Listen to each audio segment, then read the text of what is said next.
and Kate and I are here, so we'll call the meeting to order. Are there any deletions or additions to the agenda? Yeah, Rich, I have a couple things. Okay, go ahead, Mark. I've got some VSBA dates, and I completely forgot the second thing. Well, we'll come back to you in a second, buddy. All right, thanks. Wait, you have something? Yeah, I had that letter that, or not a letter, but an article for the bucket. Yep. So let's do that on the schedules. Thanks. When we talk about scheduling, and Mark, we'll do yours under next meetings. Sounds good. Okay. And then, Rich, I did have our presentation from the parent survey. One of our members is going to be a little bit late, so they were hoping actually to get maybe pushed to after old business, if that's possible. Why don't, are they coming They're live or going to be on Zoom. Yeah. on Zoom? As soon as they come in, we'll go to them. Perfect. Thank you. So if nobody minds, I'm going to skip around a little because I see Lori Garland's here. So why don't we jump down to the budget FY24 and draft? And then that way, Lori, you can do your thing. All right. So quick. I wasn't prepared for being so quick. All right. So the only real change between draft 1 and draft 2 was the tuition students. And so we were able to get some better numbers, although I'm hearing that there might still be a couple out there that we don't know about yet. So that was a reduction of about 17 students. And, you know, when you look at the 12th graders going out, there was a big class in both schools. So it does make sense for those to be out. Now, on the tuition chart, and also, let's see, the tuition chart that has all of the schools listed, the ones in green, which I can share my screen maybe. Yep. Tammy, can you let Lori share screen, please? Absolutely. Yeah, the colors were a little difficult on the one you sent around because some of them are so slithered, some just a little sliver. It might be difficult for Mark too. Oh, yeah. I forgot to send the black and white copies. I apologize. Lori is now co-host. She should be able to share. Okay. All right. So can you see the screen with the we can see I'm sorry? Yeah, we can see a spreadsheet with the names. Perfect. So the ones in green are the ones that we have the tuition rates for. So all of the other ones, I don't have tuition rates for, so I just made an assumption of about 4%. The three that you have, Lori, that we know, what was the increase on those? Were they pretty close to each other? 4%. Okay, so we should be in the ballpark.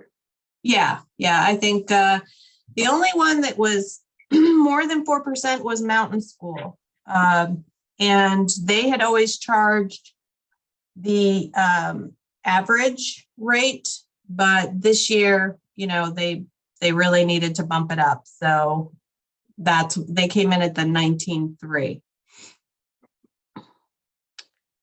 And then the other ones I just put at the burn rate. So 116 students down from 138. So that was a big reduction, which is why your budget, let me go to that right here.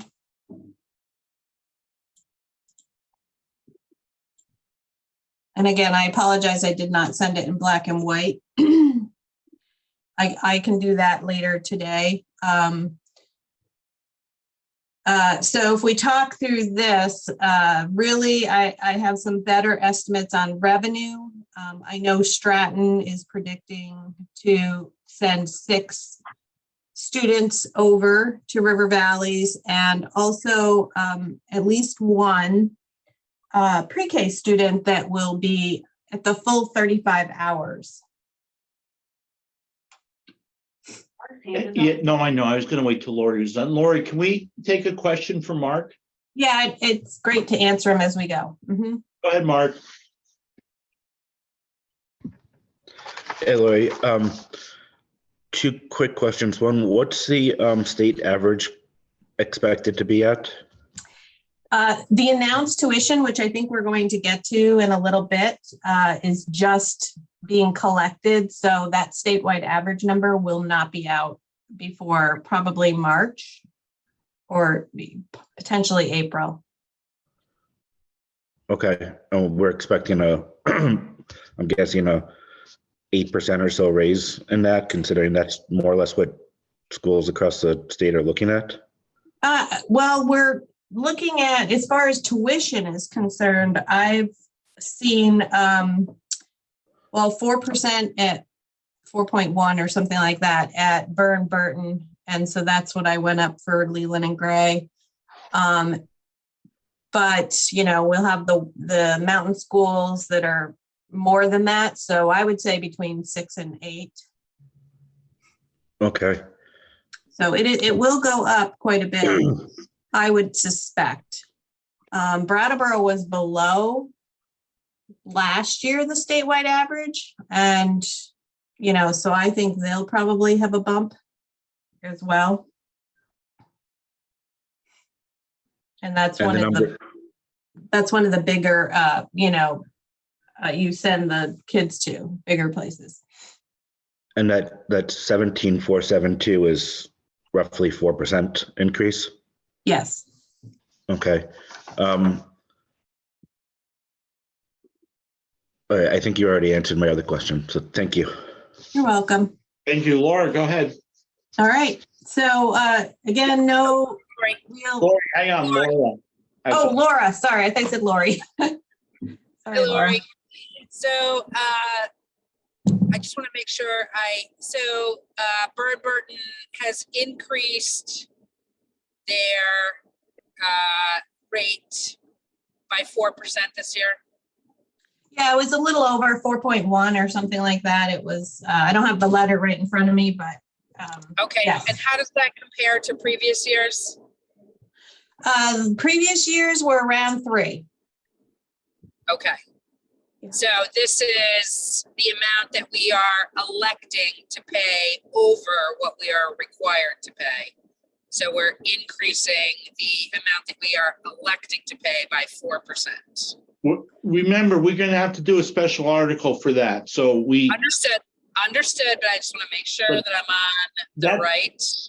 That's we're gonna put in to the budget, and that's the number we're gonna put in the article.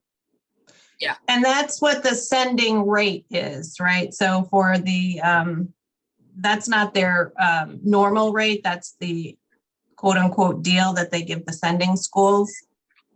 Right. So is it 4% more than last year or 4% higher than what we actually have to pay them? It's 4% higher tuition rate higher than last year.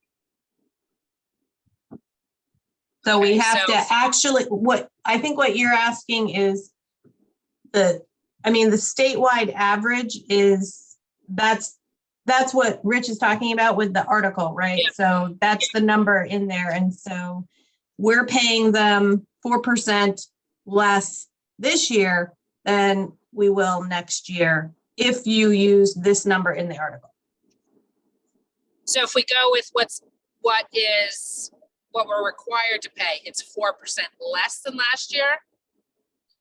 So I think that if you're looking at like a statewide average, that number won't come out for a while. They're just barely collecting the announced tuitions as of the 15th of this month. That has to be in by law. So all the districts have to report in what they're going to charge for tuition. Okay. I wasn't sure if you just said that it was less than last year. No, it's not less than last year. It's more. Okay. I'm mobile, so I apologize if I misheard that. Okay, thank you. You're welcome. Mark, did you remember something else, or did you just not put your hand down? I did not put my hand down, but I will say that it's roughly every year it's been roughly between $2,000 and $2,500 more for Burton versus the state average. Okay, so thank you, Lori. I'm sorry, you guys all set? So the Leland and Gray number, that's actual? Is in green? That's what I'll be announcing or asking the board to approve to announce on Wednesday night. So that's the number. And again, I basically stay right in the ballpark of, what the Burton rate is. I mean, they're, obviously Leland and Gray's cost per student is much more than $19,000. It's when you do the, equalized pupils divided by the ed spending, they're up at, 26,000 or right around there. But you have to look at the market, right? I mean, if I were to suggest that they announce that kind of tuition rate, you guys make different choices Right.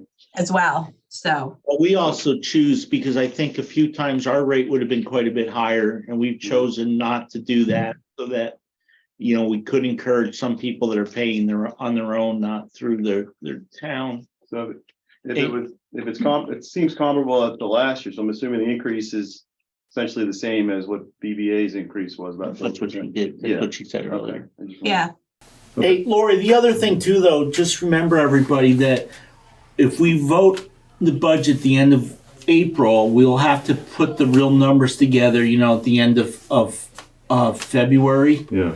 beginning of March, and we'll have We'll by have the then numbers. we'll have real numbers. Real And numbers. I mean, that's why in Dover we used to put off the meeting for a while, and we've actually cut the budget $50,000 because we were looking at 4 or 5%. And like Lori said, then some schools will say, well, we're not going to go that high. Right. So again, we'll have real numbers to look at in the not too distant future. I can't tell. Is Laura still hands up? Yeah, I have another question. Okay. Do we have the numbers for the total student body population for Burton, Leland and Gray, Brattleboro, and Twin Valley?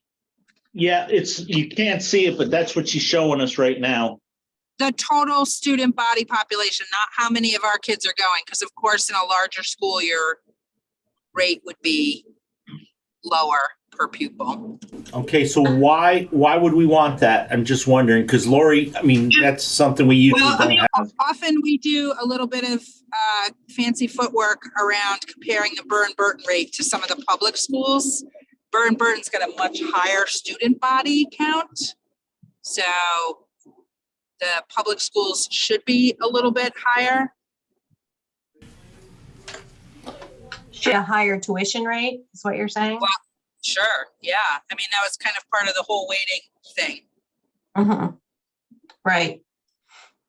So we Yeah, and if you look at their actual cost per student, it is higher, right? That's what I was saying before is that none of these are probably at the public school level are reflective of what the, ed spending divided by the equalized pupil number is. Yeah.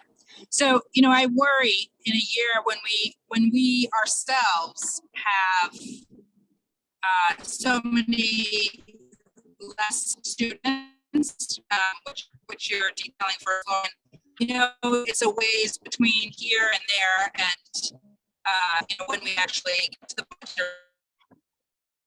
I worry in those types of years when we have to tighten our belt. Really and truly, there are very few places that we can tighten our belt, except in our elementary school. And I'd like us to just be cognizant of the fact and the amount that we elect to pay more to send kids to private schools than we have to. But that's also one of the reasons why we keep our reserve budget that we can use to help offset the budget, because there's been years when we've been paid for a lot more students than we actually have, and we try to reserve some of that money for those years where we get surprised, like the first year of COVID. I mean, I think unfortunately it's a balancing act because we don't have any control, and Lori's giving us the best base numbers for right now, but we know come next September those numbers could all be really skewed completely. I mean, we could have a lot more students or even less students than we planned on it. Like for this year, we're projecting a pretty big surplus in secondary because we didn't have as many students this year actually show up that we budgeted for last year. And that'll give us a little extra money to put in a way towards that eventual, when it makes it turns the page and we wind up with more students than we planned on. I don't know if we lost her. Were you done, Dwight? No, I muted myself. Oh, I'm sorry. So you all. I just want to make sure that we are clear that, the most control that we have of our budget is in our elementary school, what we make for transportation choices, and the amount that we elect to pay over what is required for sending kids to private schools. So if we're looking at with population decreases, I worry that we could be looking at tax increases. So I just want to make sure to point that out. I'm going to mute myself again.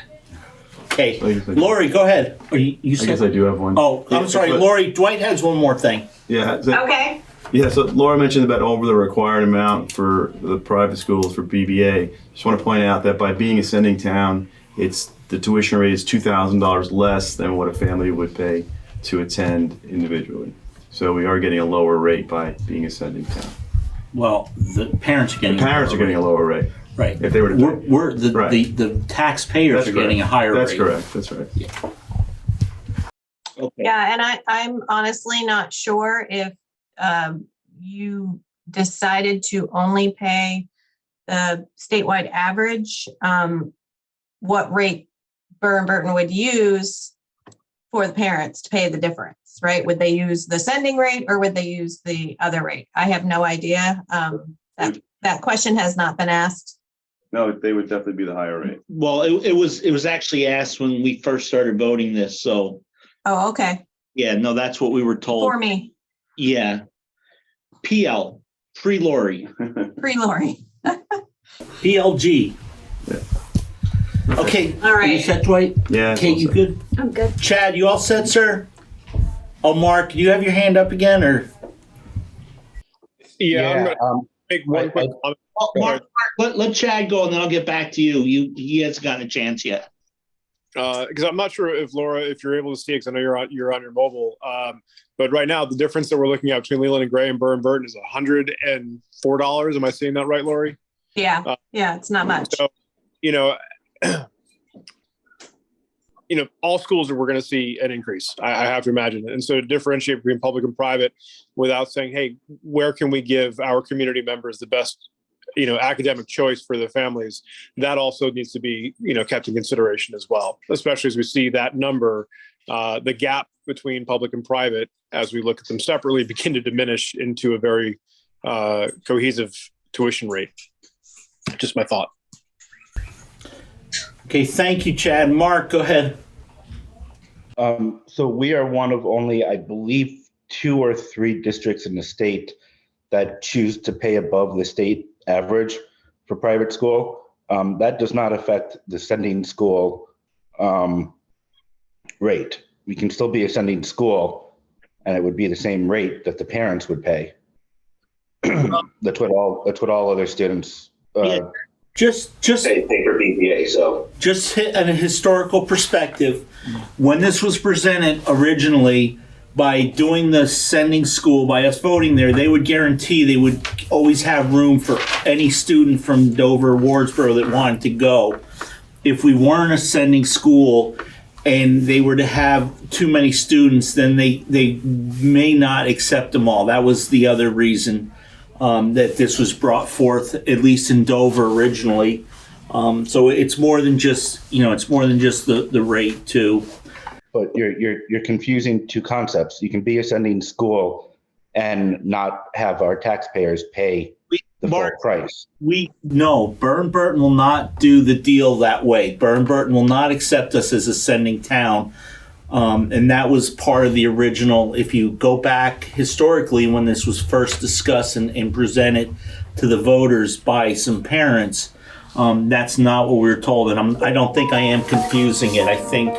I don't know what point we're all trying to make. So I think you are confusing it, because there literally are only 2 or 3 districts in the entire state that choose to pay above the state average, and Burton has a lot of sending schools, including all the Manchester area districts. So it's 2 separate concepts.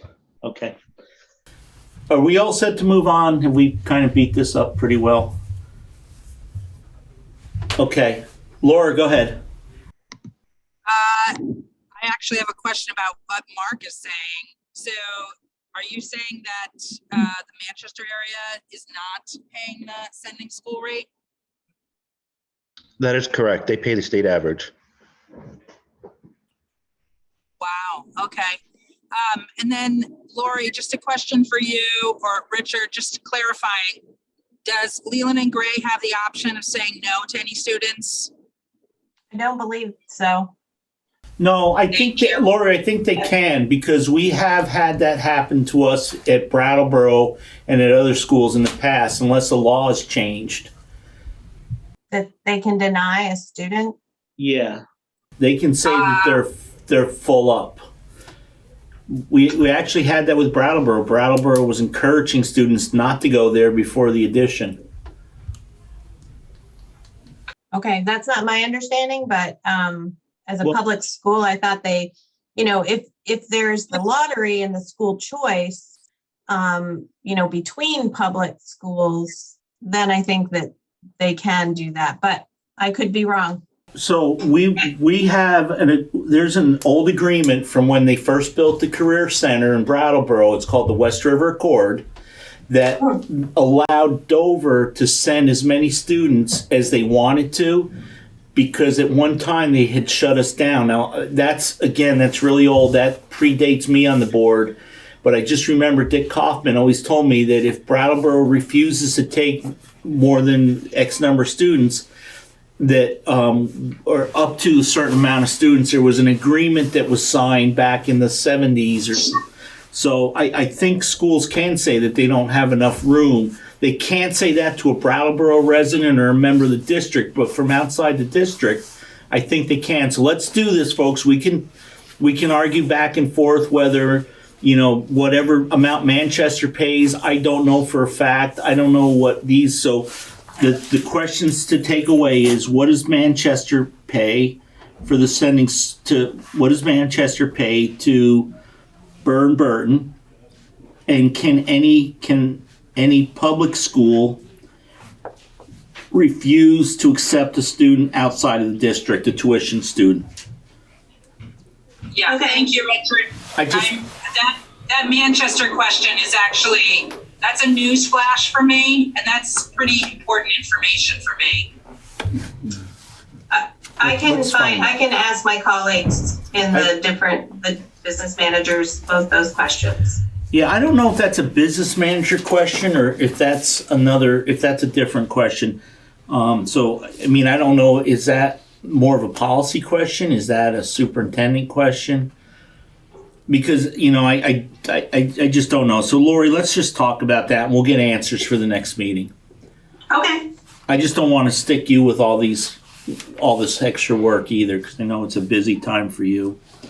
So anyways, if everybody's beat that one up pretty well, can we let Lori move on, or? I'm good. Everybody good? I'm good. Okay, go ahead, Lori. Sorry.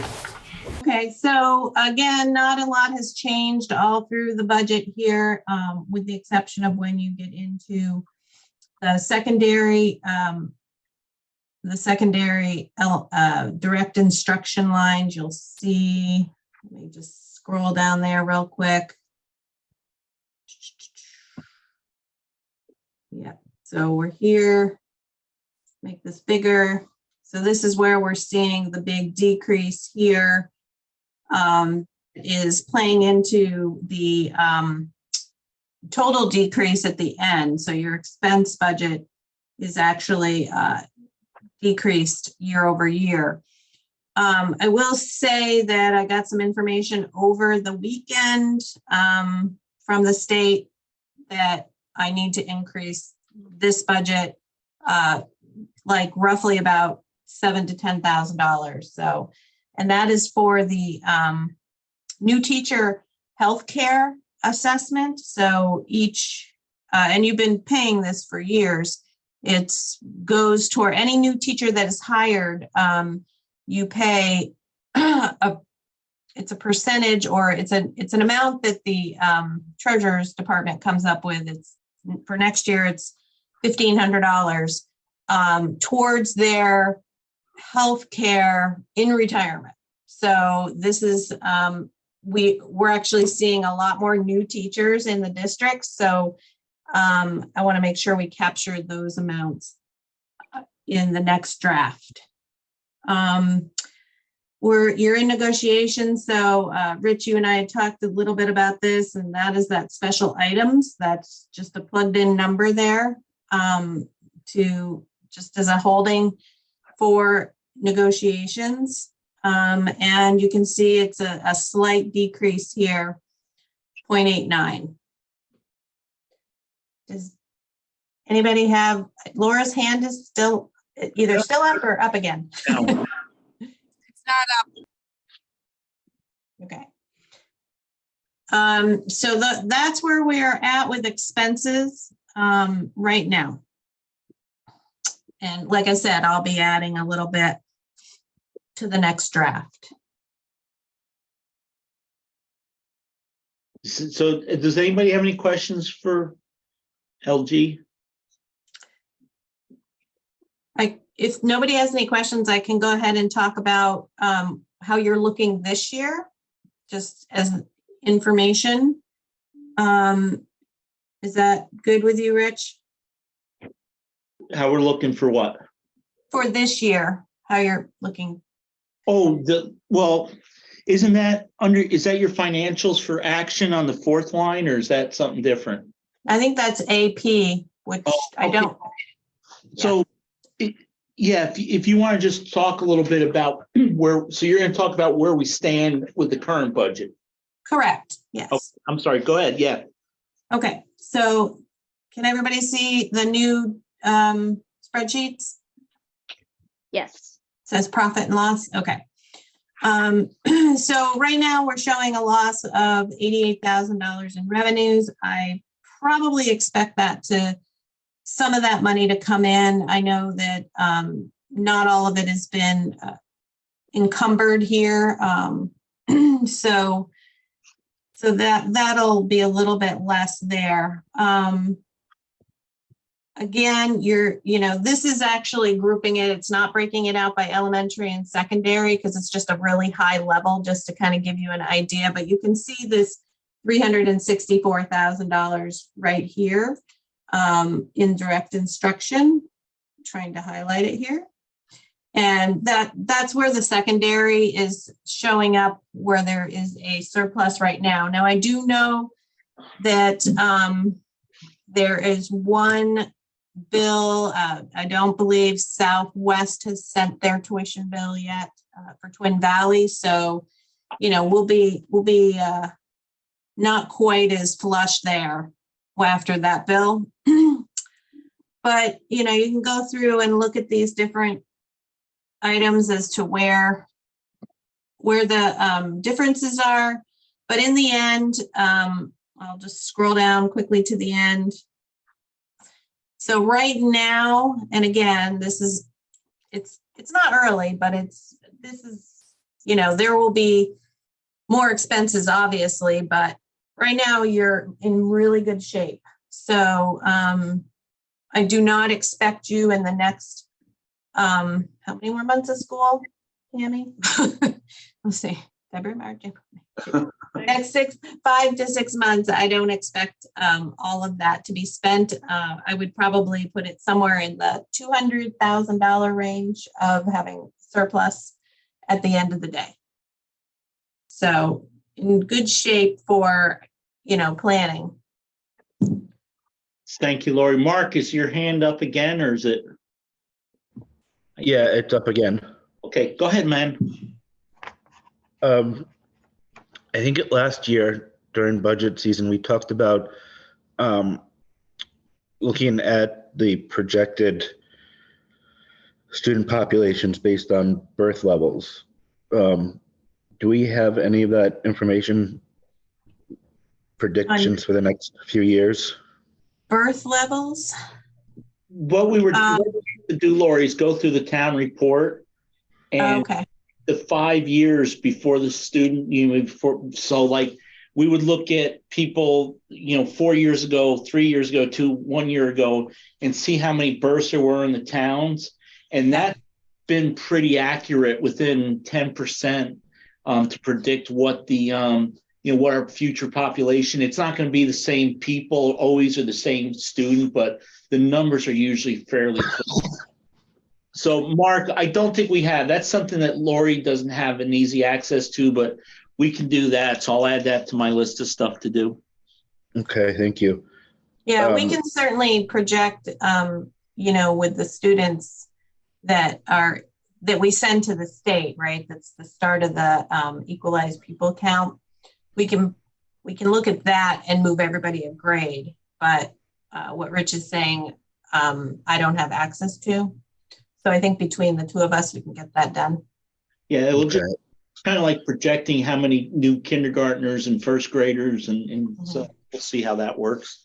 We probably ought to redo that, look at that anyways, because that was like 20 years ago when we looked at it and it was really close. We ought to see how close it stays now.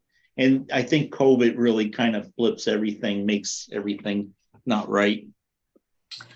And next year, the new weights will be in effect as well. So as far as moving them off, getting the projections, but then understanding the new weights too will be important. Is that it, Mark? My other question was, in all the paperwork, I didn't see anything in regards to the CLA, and it looked like Dover and Wardsboro were down roughly 13% or so each. Like 86% sheet for both of them. I think Dover's a little higher. I think Dover went from 90 something to 81% or something. Yeah, I don't think it was that low, but remember, we do the operational budget first and we get that, and then we worry about where everything plays out. The CLA is fixed, but the yield and the amount and the tax rate aren't fixed yet. So I think it's kind of, it's not a finalized budget, and we look at, we don't base a budget based on what the tax rate's going to be. We base on the budget on an education recommendations from our administration. So I think probably, Mark, in the next couple meetings, we'll talk about what the tax rate looks like.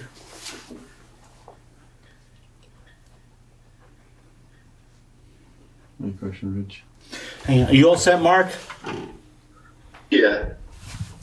Thanks, Lori. This is really great news, I think, unless I'm missing something, to be under budget. I haven't seen many budgets that are below for actuals and then got budgets going down for the following year. I think you answered the question already. Was it most of that reduction was in the secondary students, or are there other areas in there? And I'm also wondering, as a board, are there other areas, because of the increases out there that we should be looking at to bump up a little bit rather than being under budget?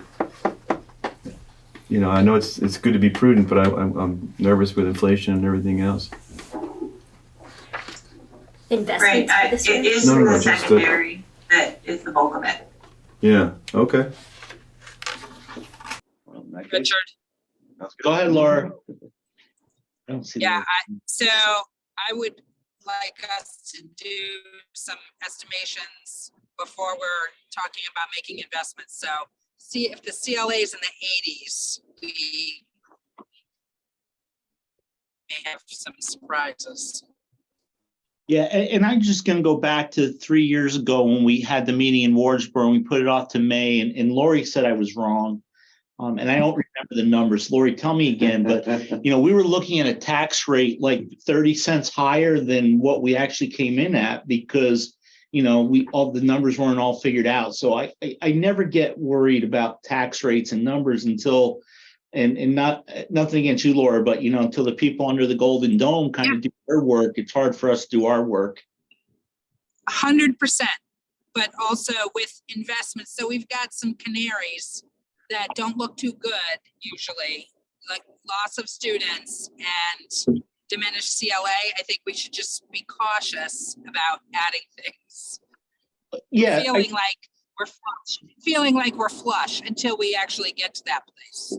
And again, that's why we always put those kind of decisions off for a few more.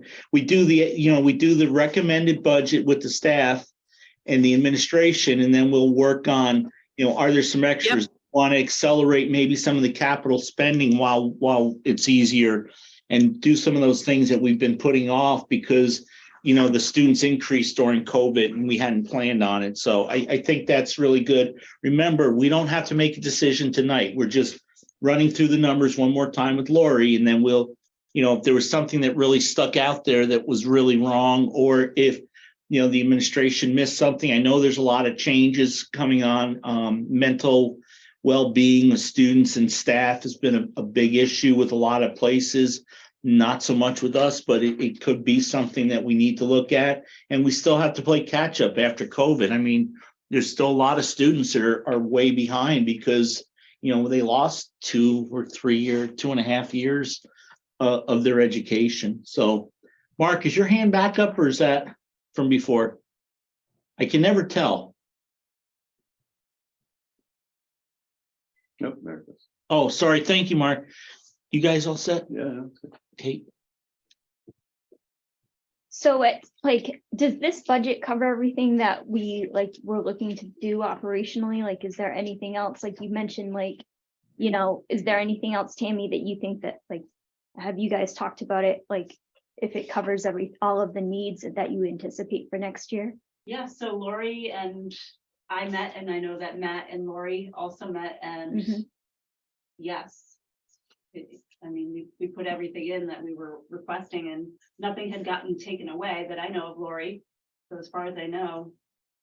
Well, so just as a follow-up on that, though, and again, I expressed this earlier in the year. No, I expressed it at the end of last year. One of the things I heard doing the traveling dog and pony show for the superintendent hiring was that there is a lot of concern on catching up students and giving the extra support that students need, and also supporting our staff, because our staff still, a lot of the staff, and I know it's maybe not specific to us, still feel overwhelmed and still feel like they're really playing catch up. And I just want to make sure that was discussed, because you guys are all good when we talked about it for this year, but are we going to be okay for that for next year also? I think we can always make investments and it wouldn't hurt for certain, right? Invest in our people and make sure that everyone is well for certain. Maybe Matt and Lori and I should meet again and go back to the drawing board and see if there's any way that we could possibly invest some more money in those areas for sure. Even if it's going baseline off of what we've had in the past, even if it's just a 1 year thing that you feel may help. Absolutely. Maybe what you all should do is, I don't know, I'm sorry, Kate, this was your question. No, but that brings up a really good tangent, with this, and we understand that the tax rates aren't there and we have a lot of parts and pieces and we want to be mindful about what we're spending on the taxpayers. But at the same time, what do our students and what does our community need to make sure that we're producing the best possible learners and community members that we can? What do they need for support that we might be able to help them with for the next year or so? this may be a good time to do something like that, because we may not be able to do that next year. So, This man have to know that again, right? so maybe meet with maybe the three of you can meet with, or two of you can meet, you and Matt. Matt isn't here tonight, is he? Oh, hi, Matt. He's just not on. If you guys could maybe meet with, Tracy's here Tracy, too. Elise, and Matt. Chad, Elise. Anyways, meet with Bill and if there is anything, that maybe you want to ask for and you didn't because you were concerned about budget, Yeah. just let us know. Absolutely. Thank you for that offer. Great. Well, and we're not saying we're going to give it to you. Lori, can you, Yes. if I think we're pretty good with the budget tonight, and again, folks, remember, we haven't voted the budget yet, so we still have you still have more time to look at it, so don't feel that it's a done deal. Can you talk about announced tuition, Lori? I can, yes. So every year around this time, you have to announce tuition, which is students that would be coming to your school. So this will be what we'll send to Stratton, is saying, this is what we're going to announce our tuition. This is what you need to pay. So my recommendation, let me just pull it up here.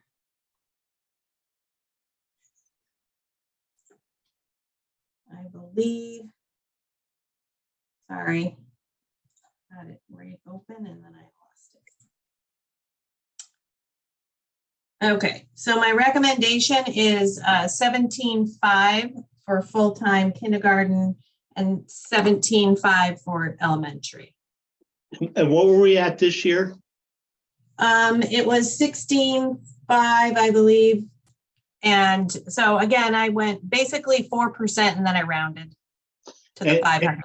And if we were to base it, because I don't think either building has debt service. So if we were to base it on the actual number, number of students divided by our budget, what would it be? It would be up 20, I don't have it in front of me. Okay, rough 20, low 20s, mid 20s? Yeah, low 20s. I can get it. It's just. Don't, that's fine. Unless somebody else wants it. I know at one time we have had people question, why should it be cheaper for you to be out of town and come here? And I say, because you get a say and those from out of town don't get a say. So is there anybody that has any problem with that number that Lori gave us? Mark or Chad or Laura? I'm good. Because I believe we should vote on that tonight if somebody would be good to make a motion. I move it. Okay, so Mark moved to make the tuition what, Mark? 17,500. Is that Whatever Lori said. okay? 17.5. Is that okay, Mark? 17.5? And 95 cents. Okay, No, 17.5. I no didn't hear. sense, please. That's all I heard. No sense. Can I have a second, please? 1 second. Okay, so Dwight seconds the motion. Is there any more discussion? Hearing none, all those in favor say aye. Aye. Aye. Aye. Is Laura still there? Is she gone? She's still there. She didn't come off mute. Oop. Oh, there she is. Aye. Okay, it appears to be a unanimous decision. It is a unanimous decision. Okay, Lori, so we did one thing for you tonight. Thank you. Hey, I'm going to ask that we put transportation off and financials. So we should have, I think the financials were sent to us on Friday. Are there? No, they were sent today. Today, yeah. Yeah. My day's just blurred, Mark. I thought you were in the office today. You guys talking to me? Yeah, weren't you in my office today? Definitely not. That was last week. That was Friday. Okay. I don't know. It was before I was sick. So. P.S. Pre-sick. Okay, so does anybody have any questions on the financials? None. I didn't have a chance to review them. Okay. Laura, you good? And Chad? Yep, I'm all set. I got a brief cursory overview this this afternoon. Okay, so would somebody like to make a motion? Does anybody remember the number? I'm pulling it up right now. Or Laura, do you have it? I can get it. Let's see if you're faster. Your internet. Oh, it's the Google Doc. I gotta get to the Google Doc. Rich, you might as well do a roll call because I'm going to abstain. Okay, thank you, Mark. But let's get All right. let's get the motion first. Hang on. Almost there. All right, yeah, it was a big one. It was AP number 20, pay order number 22. And actually it should have been 23. Somebody put the wrong number in there. And it was for $384,916.55. Lori, no change, only even numbers. I try to get my AP people to do that, but something about exact. Yeah. Yes, I would like to move that we approve the financials tonight in the amount of $384,916.50. Right. 55 cents, let me be precise. Okay. What do you do? Dwight seconded the motion. Is there any discussion? Hearing none. All those in, I'm going to do a roll call vote. Dwight, Aye. Kate, Aye. Chad, Aye. Laura. She may be like in a bad cell spot. I'm going to skip Laura for a second. Mark. Aye. Aye. Thank you, Laura. Mark. I abstain. So I count 4 yes, 4 ayes, 1 abstention, and the motion carries. So Lori, one more quick thing. It may not be that quick, but so I gave you all homework assignments. I always wanted to be a teacher, but I didn't last long enough in college to get through the first semester. So we had the financial management questionnaire. Lori, do you have that you can look at it with us? I can pull it up. Yeah, I can pull it up. Can I ask a quick question before you go into that? Yeah, do you have something else? I thought I covered all your stuff. No, I just wanted to know if you wanted to go over the capital. Well, Greg was going to talk a little bit about where we stand on some of this stuff. Okay, great. And I think, why don't we do capital next time with you? Because we kept you a lot longer than I thought we were going to keep you. That's all right. Okay, so let me just grab that financial. All right, I got it in front of me. Okay, so do you know by whom the following is maintained? So school district checkbook, who knows who maintains that? My guess was Lori. Okay, so Lori, who is it? Is it you that maintains? Is it your office that maintains that? Yes, it is. Okay, so I put financial office on a lot of these because I didn't say exactly who it was. And school district receipts, are those kept by you or the treasurer? No, we do all the cash receipts. Okay. Well, it doesn't say cash, it says district receipts. Yeah, we call them cash receipts in our office. Okay. Now, student activity cash and check receipts. So I know that Dover used to have a separate checkbook, the blue checkbook with the yellow checks.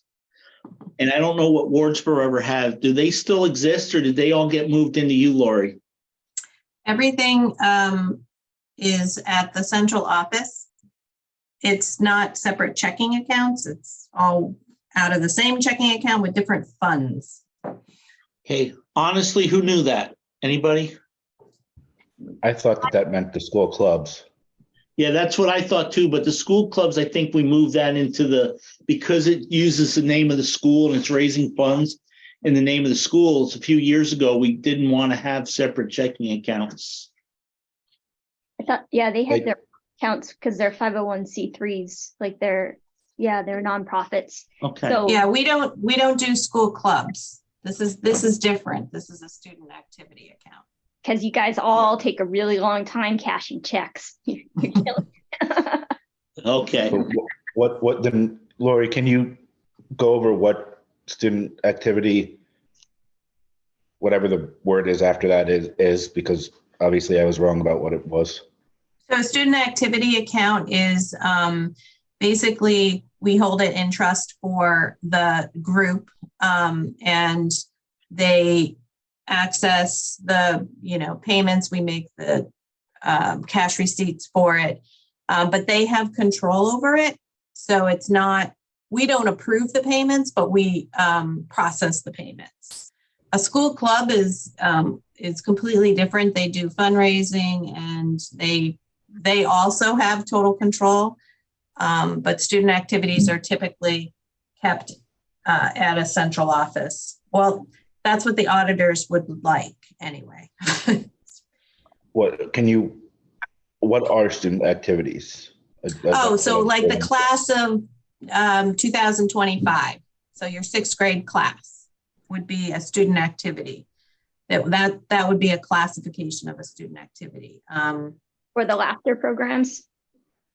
No, they are, laughter programs are just, part of your general fund now. So that is not a student activity. I could bring up the list of student activities. So I know in Dover, it used to be that the 6th grade would start fundraising usually in the summer before they went in the 6th grade last trip, and they would do different events, and those used to be kept in the special blue book, but that got transferred because the auditors wanted to see it all under the same auspices, so they kind of were able to separate it out by a different line item. And I think that's what you're talking about, right, Lori?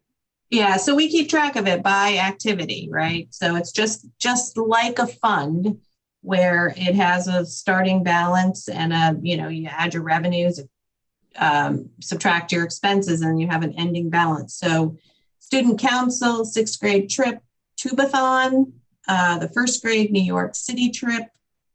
Those are all student activities, different from special revenue funds. which are small grants and things like that. And that's different from the money that the school club raises, like the Wardsboro Club and the Dover Club. Correct. Yes. Is that as clear as mud, Mr. Schaubert? That's good. That's good. Yeah, if mud is brown and murky. You got it. Don't get off into it. I can send more specific definitions if you'd like, Mark. I'd definitely be curious. Yeah. I thought a lot of that fundraising for those trips was done through the school club. That's why I'm confused. It was way back in the dark ages until the principal got a leather briefcase that was worth about $800 as a gift from the person holding the money. Yeah. Well, Rich, you're not supposed to buy them gifts like that. Wasn't me, buddy. Actually, student activities, the auditors will tell you, is one of the biggest areas where fraud happens. Oh gosh, yes. So. There's been several cases of that throughout the state, just down south of us in the not too distant past. Yeah. Okay, so then school district payments, payroll. So payroll, I know, is done by our financial department at central office. Accounts payable is the same. Bank deposit slips, so they go to you folks or the treasurers? For the most part, we do all of the bank deposits. There are a few bank deposits that are done at the school level for the food program and that type of thing, but they all go, but probably 90% of them go through our office. And bank reconciliations goes through a different person at your office than the person that creates the checks. That is very correct.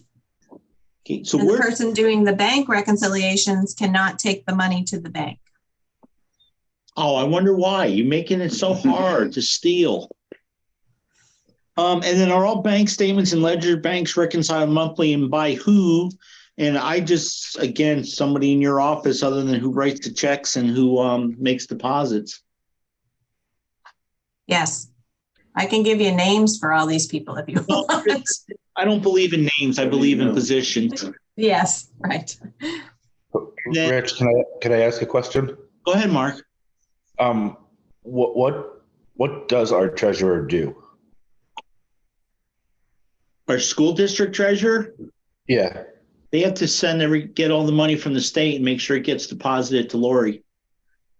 they have nothing to do with the bank reconciliations or reviewing, nothing, none of that? All right, No, they do approve. We send an email to our treasurer for every AP run and every payroll to approve. So they're supposed to go into the bank and make sure we have money. So, and then they get the money from the town to the school district. so they approve the payments before they come to us.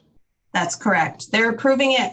They're approving the cash, basically. They're saying, yes, go ahead. You've got enough cash to do this. So they're not reviewing it. They're just looking to make sure that we're not going to become an overdraft situation, basically. Right. They probably, yes, I think they look at it. I thought they would would hope, but review it too, just to make sure there isn't something that looks amiss to them. right. Just we look at it to make sure there's nothing that looks amiss to us. I do know the first year or two, Marco did call with some questions, like wondered why we were writing checks to somewhere, because it was early in the morning and nobody was at central office. So I know at one time he was reviewing them for us. Does someone other than the treasurer review bank statement reconciliations? And that's yes. In the financial office? Yes, I sign off on all bank reconciliations. They're not done by me. No, but you. I review them. Okay. And then are checks always written to specific payees and not to cash? I like that one. 100%. Are financial records maintained in a computerized system? No, an old ledger. Yes. Yes, the one that was in the paper. Yeah. Are all payees registered in accounting software? They have to be, or you can't create a check, correct? Right. That's right. Are all invoices original on vendor letterhead or format with individual invoice numbers? And I said I said yes, and then, but I don't know for a fact, Lori. They're original to us. They're not paper original though. So I think original is a little bit different than maybe what you're thinking, but we get them from the vendor.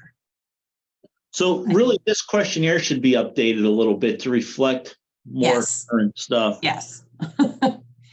Are all payments recorded and mailed with notations to the associated invoice number?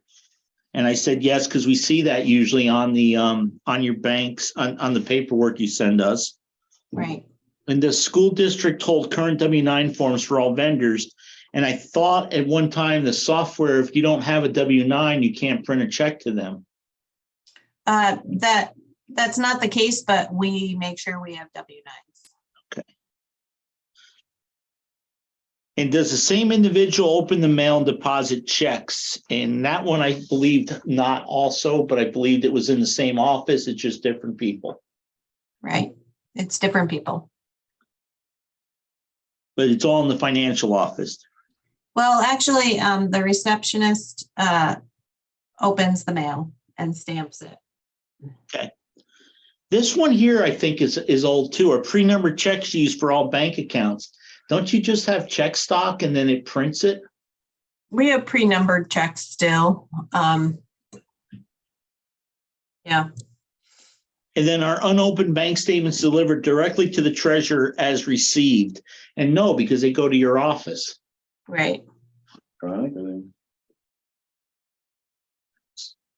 And then, have you borrowed money from the school district? So I didn't know if I had to put that $2.8 million I embezzled that I intend to pay back at some point, or is that like legal loans where you actually did paperwork? And then, do you know of anyone who's borrowed money from the school district? Does anybody? Do you know anybody, Lori? I don't know anybody. Have school board members attended financial trainings? So I kind of consider when we review the budget, that's financial trainings because you're training us to look at the budget. So I am unaware of any financial training, but I always put yes. Mhm. Is that good with everybody? I would disagree with that. I don't think we've had any formal training.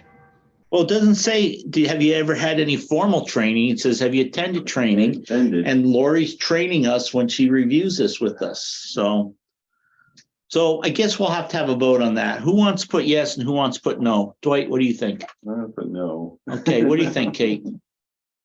If we should or if we do. I don't. It's all in education.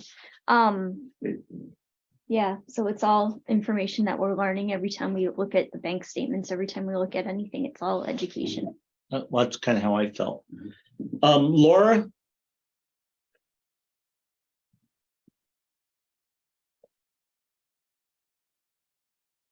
I'm gonna skip her. Chad?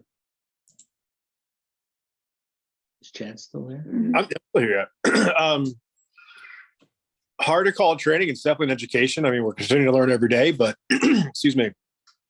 I think we've learned to understand, but not necessarily to implement without guidance from Lori and her staff.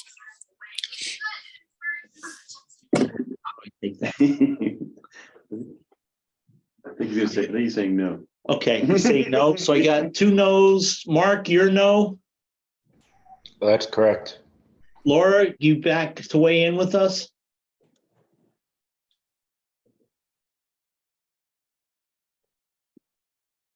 Kate, I think was kind of a yes. Sorry, Richard, what was the question? I apologize. Lost service. The question was, have school board members attended financial trainings? I say we have. I've always checked it yes, because Lori reviews budgets with us, goes over the numbers, answers any of our questions. And to me, that's training. Mark said no, because he felt that wasn't a formal training. Dwight and Chad agree with them. Kate agrees with me. So you either create a push or you can vote no, and then I'll check no, and then I'm going to make Lori do a 3-hour training session with y'all. Push. Okay, so it's 3-3.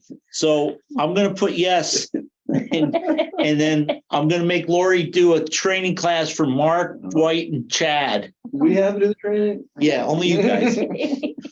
Do financial accounting personnel take regular vacations? Do you make them take at least 2 weeks all in a row, Lori? With enthusiasm, we take them. Oh, but if you work at a bank, you have to take 2 weeks in a row, because there's a guy who, like, over 50 years never took a day off, and his last day when he retired, the next day they found he took millions of dollars. Right. But he was able to account for it because he never took vacation. Oh, well, so okay. If you work in a bank, you're required to take 2 weeks in a chunk. You have to do a minimum of 2 weeks gone so they can. That's one thing. So We do not do that. But everybody takes a vacation, yes. Okay, so I'll put yes. Have you deposited school district monies anywhere other than a school district account? No. Well, no, I have. You've written me checks and I deposited them in my account so my wife can have them. But they were written to us, so, but not school money, so. And then have you deposited any non-school district monies into a school district account? Oh, that's interesting.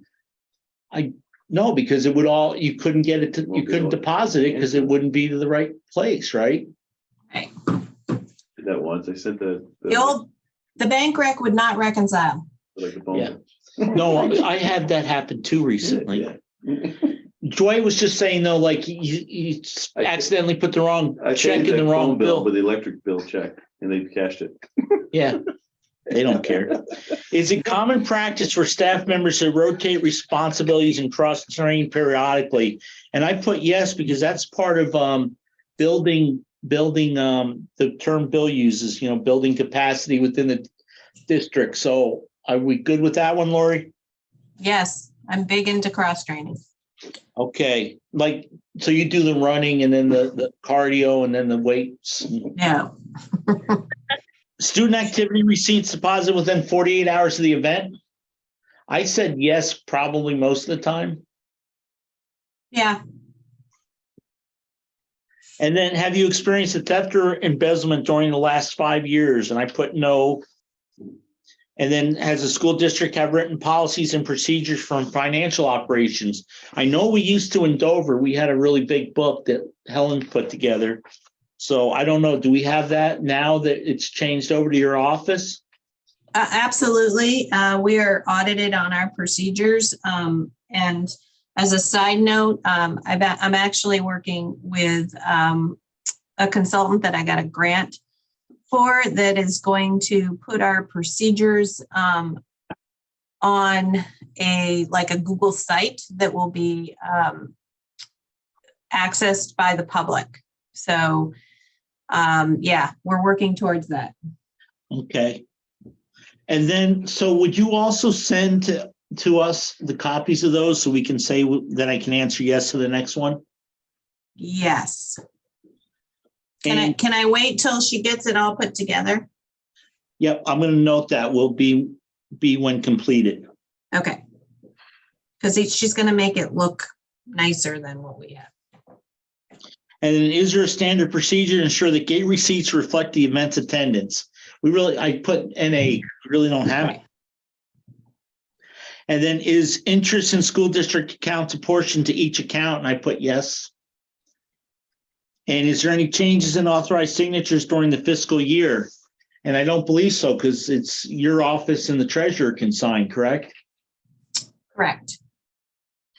And has a signature stamp ever been used for any? Rick, Go ahead, Mark. weren't you and Rick signers? We don't sign checks. But didn't we vote that you could? Yes. No, this year we didn't vote Rick. We voted second one. But I think we changed. I think it was Yeah. for fiscal year 22. Right. Mark brings up a good point. I took this to be signed the checks, authorized signatures on the checks, but we also have it that we can authorize expenditures, but we're not actually. So which one is that? Is that to authorize the expenditures or sign the checks?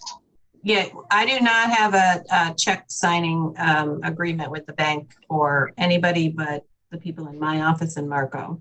No, but what Mark is saying is we vote every year at reorganization to have a board member be able to approve the payroll, or not payroll, but approve the expenditures. Is that what they're asking, or is this asking us for the signature on the checks? No, I think it's to approve the AP and to sign contracts or something like that. Okay. Right. We can say yes, it changes every year, but it's determined at the reorganizational meeting.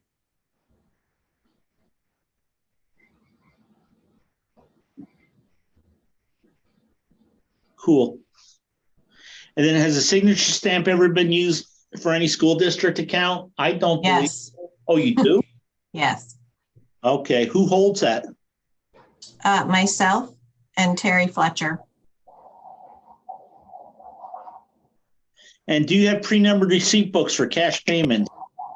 Yes. Stu.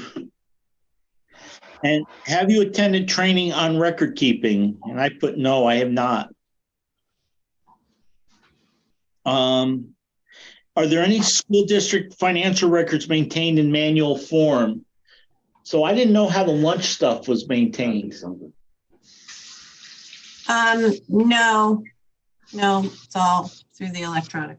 Do you maintain separate pages, columns, or running balances for each fund? And I put yes.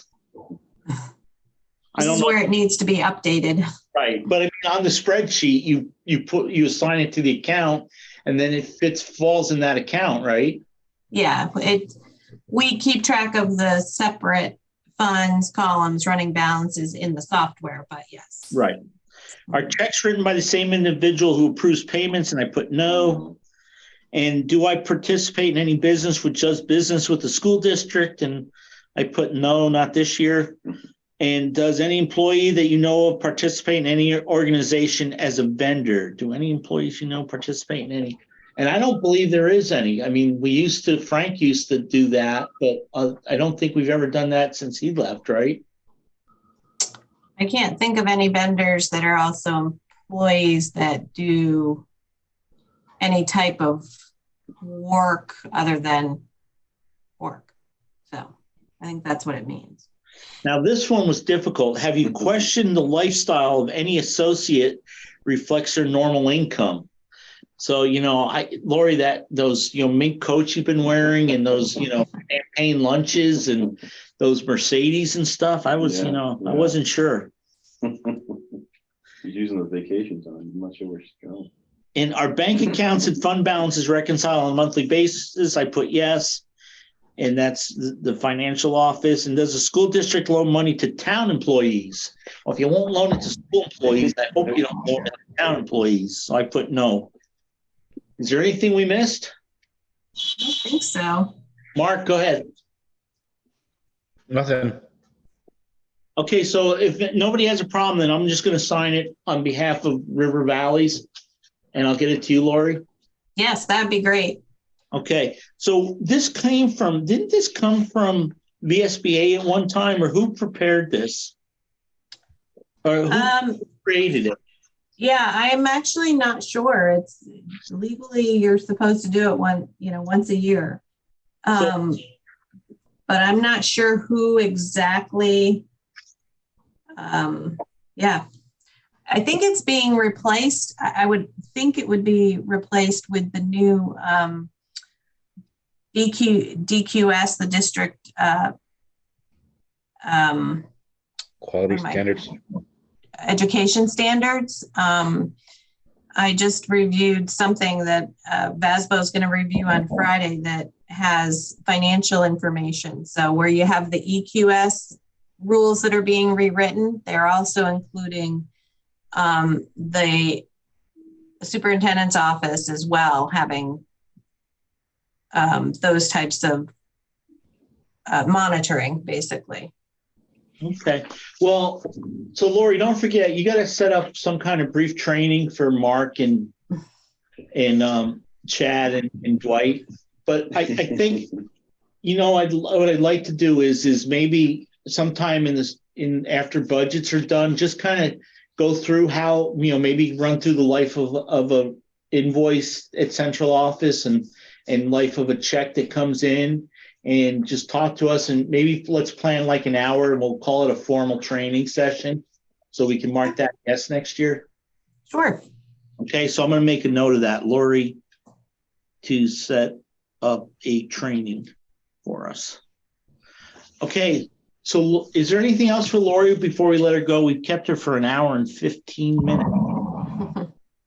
Mark, you all set, sir? Yep. Chad and Laura? Thumbs up. I don't see Laura. Excuse me. I'll probably hang out till Greg's done anyway, so. Okay, well, we're going to beat Greg up next, okay? Okay. Okay, Greg, we're going to skip ahead a little bit and go to operations. Are we going to do the seal after, Greg? Do the what? The seal. The Survey presentation. survey presentation. No, you said you had somebody coming to do Yeah, that. they're there. They're all. Oh, can I run? Let's get Greg to do his because he's been here for the whole meeting, and then we'll go to that. Okay.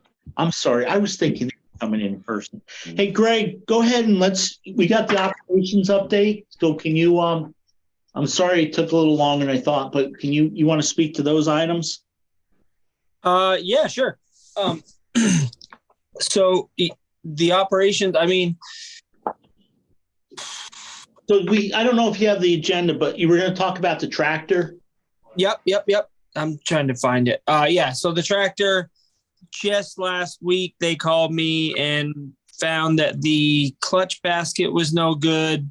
And I just said, well, we've had it this long. It's literally in half. It's in two pieces right now. And I said, it would seem insane to me to put it back together at this point without doing everything that should be done.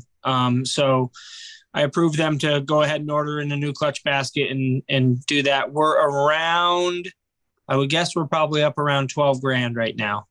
Well, we're going to have an almost brand new tractor. Hopefully that will be the plan. They have done a lot of work to it for sure. It was missing a couple of gears, but they had to replace the clutch just to figure out how many gears it was missing. So then we had them start again and tell them, like, don't send it back to us at this point with missing gears. We want it all done. And so we kind of doubled down on that with the clutch basket. So that's where that's at. The Wardsboro, I received a very thorough, actually refreshing follow-up from a gentleman, Dale, at Alliance, when he did some of the final work for us, and he did the PM at Wardsboro. He noted some serious concerns with the boiler, which happens to be on your capital plan for next year. But both the heat exchanger sections have furnace cement added to them, which is normally only done as a temporary fix. And the heat exchanger gaskets are no good. Both the clean out covers and gaskets need to be replaced. The combustion chamber for both boilers are warped and beginning to fall apart. His recommendation is within a few years they will need to be have either be replaced or have a lot of work put into them. So like I said, he sent me a really nice high priority things that we needed to do, priority, and even a couple of miscellaneous repairs. I told him, I'm expecting a quote back from them, which should have been here by now. I think that the Christmas and the New Year kind of threw those guys off a little bit. But so that'll be coming through. That'll be in Wardsboro's operational. Wardsboro will have Dan from DM Lock there on Wednesday, replacing a couple of push bars at Wardsboro. But that will be covered under a grant. And Wardsboro will then get a badging system installed. That was all covered under a grant. The window project and the floor RFPs will be going out hopefully in the next week or so for formal bid. And we'll get those done. We'll try to set those up so that they're done as quickly and efficiently as possible after school ends. Getting budget year or next budget year? Well, it's capital, so it doesn't necessarily matter. You know what I mean? Well, what's the plan for? But have POs for this year. Sorry. Okay. I'm sorry I interrupted you. Keep going. No. You're fine. You're always fine. I'm happy to answer questions. So there's that with those. I'm meeting with Matt on Thursday. Oh, we went through. I went through on the 13th, I believe it was, of January or of December with Patrick Banks, the new fire marshal for Windham County. He gave us a fairly list of things to do. At Dover, Dave Sheldon was all over it. He knocked out everything on the list, sans the request for a fire suppression hood in the kitchen, which I'm awaiting an update for. Willie wanted to meet one day over break when I couldn't and nobody else was around. So still trying to just touch base with Willie to get an updated quote. He had given us a quote last year, but it was on just the hood. It didn't include a suppression system. So he just kind of wanted to set eyes on it again before he sent us an updated quote. Let's see. Ward. Oh, go ahead. No, well, on the agenda, we had flooring for the Dover gym and cafetorium. Yep. That bid will go out hopefully by the end of next week. Okay, that was the flooring bid you talked about. Yeah, that's the proposal that will go out. Yep. Where are the windows for? Is that for the Wardsboro building, I thought? Yep. Okay. Go ahead, Dana. No problem. Kate Rideout. I don't know what you want to do with the Wardsboro playground. Want to make sure it's safe and operational. Okay, perfect. I will do an assessment of it in the next week or two and let you know what I find. Okay. Thank you. And we were kind of thinking that was for next year, for the budget for next year. Okay. Greg? Yeah, no, when Bill and I talked, he wasn't sure if you wanted to actually add equipment or what. And so I was just going to propose if you wanted to look into doing something like that, I'd happily meet you there so that we could just ensure we looked at use zones and make sure that we had proper spacing for whatever we might add. I think the team at the school is probably somebody way better to talk to than myself. But I've just heard that there could be some updates. I don't know if the existing equipment needs repairs or if there's, if we're at the point where we need to make an investment in it, some type of like replacing the existing structure or updating, Make sure make sure it's safe and make sure it's what we're supposed to have the today. needs, because physical play is such a huge part of what they need at this point in the game. Yeah, I totally agree. My guess would be you probably need some swing hardware, and then we'll look at some of the other stuff. If I remember correctly, when we're doing mulch this summer, those tires that are in there aren't usually highly recommended in the playground safety world, just due to the wear on them and how the metal inside the tire can sometimes come out and whatnot. But yeah, I will. I actually need to get with Tammy to talk about another food service issue. So maybe at that point, her and I can walk around and take a look at that. And the only other thing you have on here is the capital stuff. Part of meeting with Matt on Thursday this week will be assessing the capital plan and where they really at. They're having some issues at Dover with some holes in the roof. I know Bratt Roofing gave them a write-up at one point of kind of some of the seam repair. I don't know that the rubber itself is compromised. I have a feeling it's just some much needed seam repair. But I did ask Helen to get a hold of them and just have them come out and give us an assessment of the roof. Like, where is it at? And that way, if repairing it makes sense, then, kind of similar to the tractor, right? I mean, it's a couple $100,000 roof, but if we can dump 10 or 15 into a bunch of seam repair, that just seems like the route we should probably go. Yeah, just remember that roof is now almost 25 years old. And, we were given a 20-year warranty and we paid some extra for that. So, I mean, I think that roof is definitely getting close to the end of its life. Oh yeah, that's interesting because like I said, the capital plan had it way out until I think 2030, which I didn't put that. You know what I mean? I think that was from the CNAs that were done by La Lancette there. We did that roof the year before Act 60 because we leveraged some Act 60 issues with the law to put enough money away for that roof. And I think at that time it was like $100,000. And that was just the old building because the new building, was just new. Right. So, yeah. Fortunately, about the inch. Right. Yeah. The plan currently has the Sarnafil PVC roof covering at FY30 and the EPDM, the black rubber roofing, out at 32, which I think were the dates that were on the CNA. So,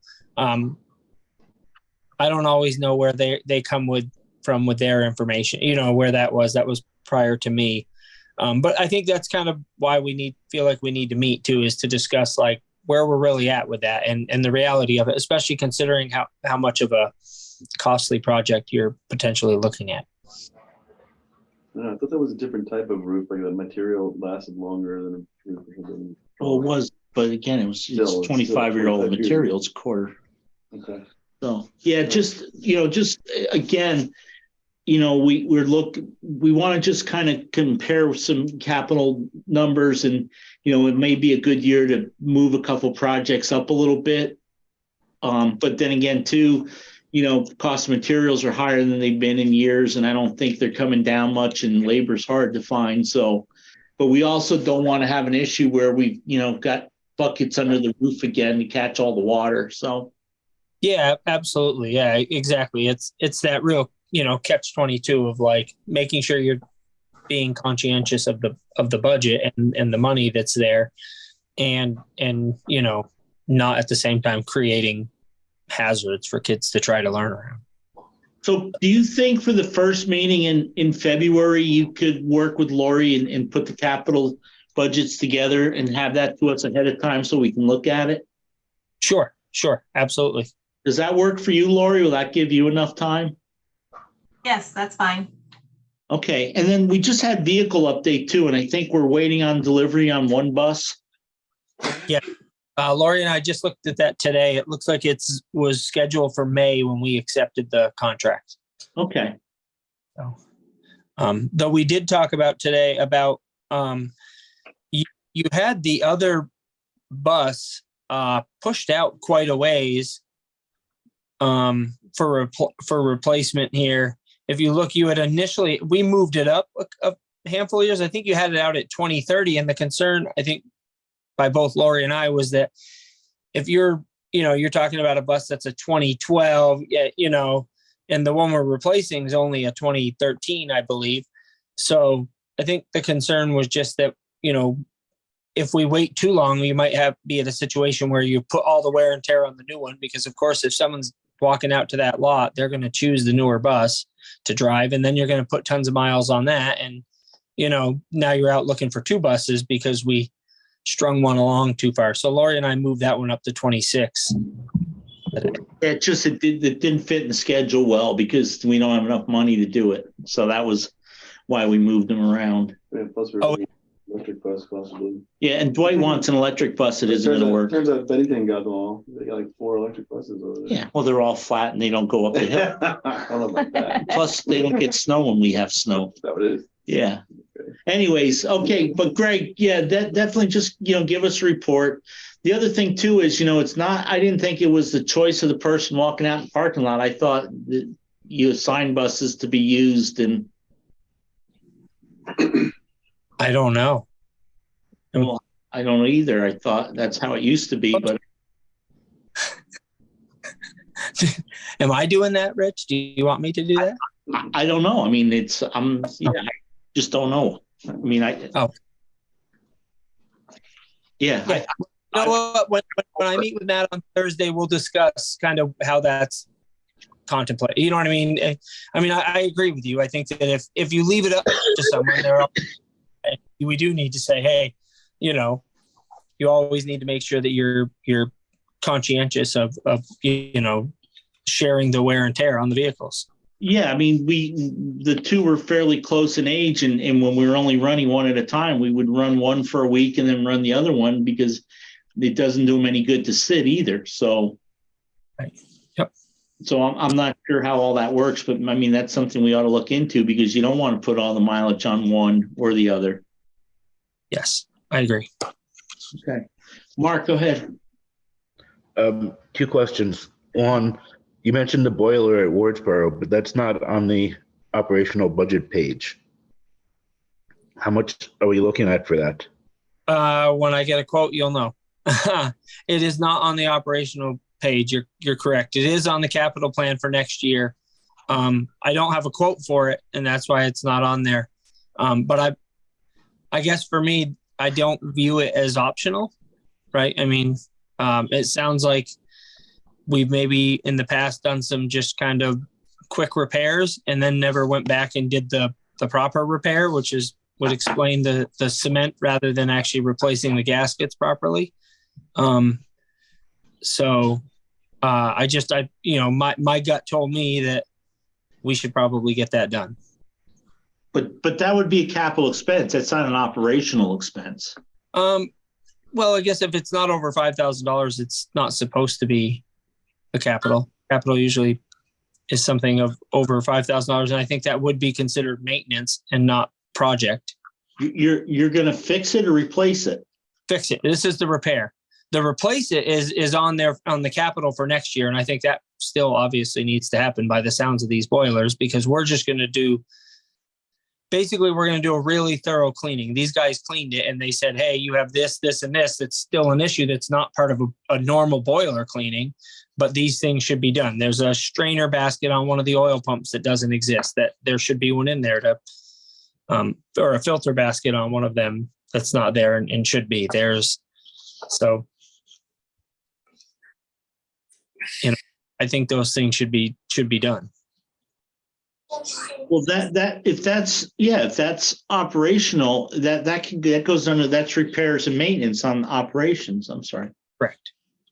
Well, I was just, shouldn't that be taken care of this year? Well, yeah, but if we're going to replace it too, we should just do the minimum amount till we, we're halfway through the winter Right, but almost. we and- wouldn't have it on our operational budget for next year because. No, it'll be that- capital. If we replace it, it'll be a capital. I'm talking about the maintenance.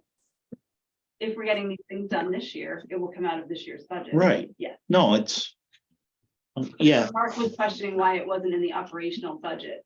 well, because we didn't know about it till now, but that's why we, For next year, I think he was. thinking. oh, I don't think, I thought it's on for replacement for next year. Right, correct, under capital. Okay, Yes, and I guess I'm saying some of your current surplus money in your current operational budget will be spent in repairing that boiler. Sorry, that was confusing. but we have money in the budget to repair the furnace there's money in there for maintenance anyways, and it doesn't always get spent, but yeah, if it's gotta get fixed, it's gotta get fixed. We'll just fix it.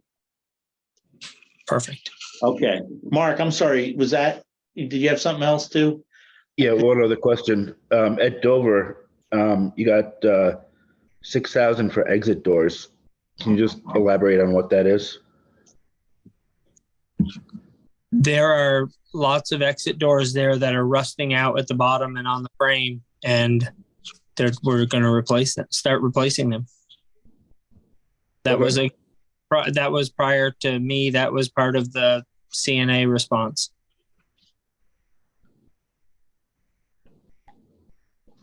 Everything else was clear. That wasn't to me, so that's why I asked. Yep. So go ahead. For the flooring in Dover, I know you said you were going out to bid. I'm wondering, do we need to approve that when it happens, right? So I'm wondering if we should set a date for when, because that has to be done somewhere when school's closed, right? So do we need like a set a date for when we should have that to vote on? No, he can just do that and bring it to us. He'll bring it to us when he's done? Yeah. Okay. Yeah, he can't just expend the money with. No, I'm suggesting, do we need to set a date for when we'll be approving it? Or- No, he knows we meet the first and third Mondays and he'll have it right. available for us in plenty of time to have it done. That's why, We'll make sure that's why he's there doing, that's taking great. care of it That's for what us. I'm looking for. Okay, Greg? Yes, sir. Is there Absolutely. anything we missed? I'm sorry to make you sit around for quite a while. Not at all. I learned so much, Rich. There were so many questions you asked that I was happy to hear the answer to. Well, cool. Thank you, Greg. Lori, you all good then? Yes. Cool. Then we can, I think we're all set with you folks. The signs for the school update, that's not Greg, right? That's you and Mark, you and Matt, right, Tammy? Yeah, and actually, I think Matt put an email into Lori today regarding that, and I didn't hear back, so just curious. Oh, Lori and Matt, you want to just cover that while they're still here? Yeah, I didn't get a chance to answer that. You're just looking for where are we going to charge it? Yeah.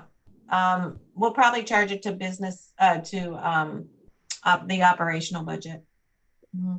I'll get you a number tomorrow.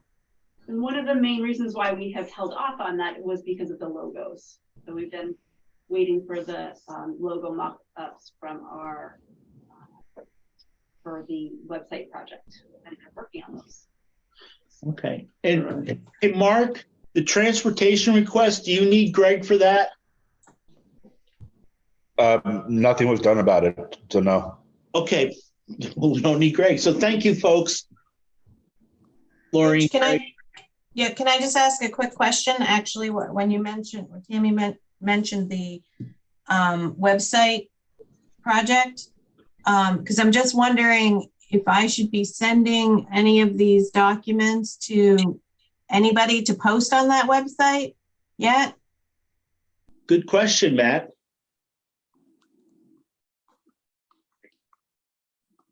Hey guys, can you hear me okay? I haven't really talked tonight. Oh, good.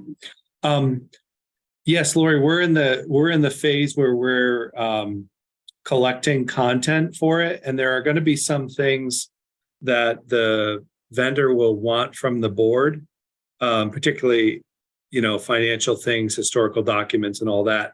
So I expect to be meeting with hopefully Mark and the vendor someday this week to get some of those answers. And then we'll Okay. be reaching out to you guys to get specifics about, what specific documents we want to put, how they want to store them and how they want to present them and all that. Yeah, and the protocol of, each time we do a budget presentation, who should that go to so that it can be posted for the public? Exactly. Thank you. You're welcome. Okay, thank you, Lori. Thank you, Greg. No problem. So we're bouncing around a little bit. So Tammy, you're ready for your presentation on parent survey results. Right, so I'm going to turn it over to our two SEAL team members, Tracy Bartlett, who is both the school counselor at Wardboro and at Dover, and our school nurse, Elise Fenton. Hi, Elise. Hi, Tracy. Take it away. Hi, everyone. Oh, Tracy's on mute. Hello. There we go. Okay. How is the best way we have a slide presentation and we would love to share it with you. Tammy will give you sharing rights. Yeah. Could you email that to us? Sure. I think I can. Tracy, is it only you that's going to be sharing? I made you co-host. Oh, I was really hoping Elise was going to do it, but I was really hoping you were. So right now I'm in like a 2 frames and oops. Nope.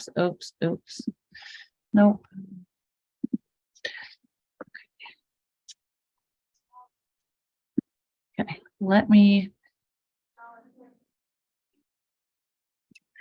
Okay. I'm not so good at this. I'm sorry. See, I have it pulled up on 2 different computers.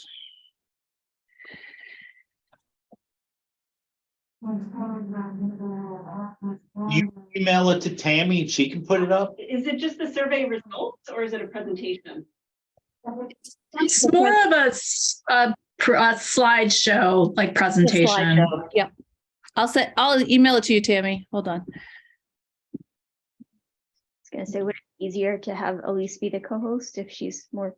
We could do that. Elise, do you want to be the co-host? Like, would that work? Yeah, sure. Okay. Yeah. What do I have to do? Just be patient and Tammy will make you the co-host. Oh, come on, make her jump Okay.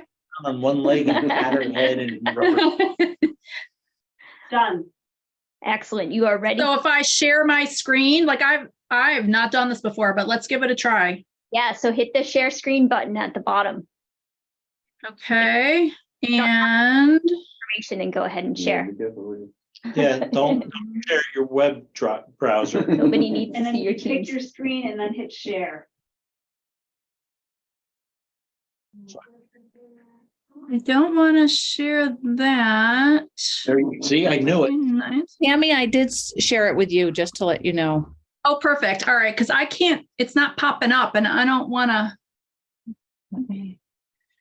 Oh, mine says share desktop 1. I try. I don't feel bad when I have trouble doing a screen share now. There you go. Yeah. No. No, that's Close your eyes, somebody's everybody. email. Close your eyes. If somebody can email it to us, we can all pull it up individually. That'd probably be the easiest. Yeah, we can't do it here though, Mark. All right, here we go. Okay, here it is. Okay, wait, but let me share it though. Let's see if I can.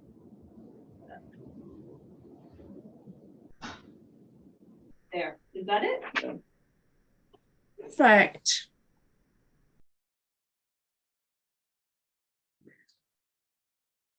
You're just gonna need to tell me when to change the slides, I think. Can you go full screen?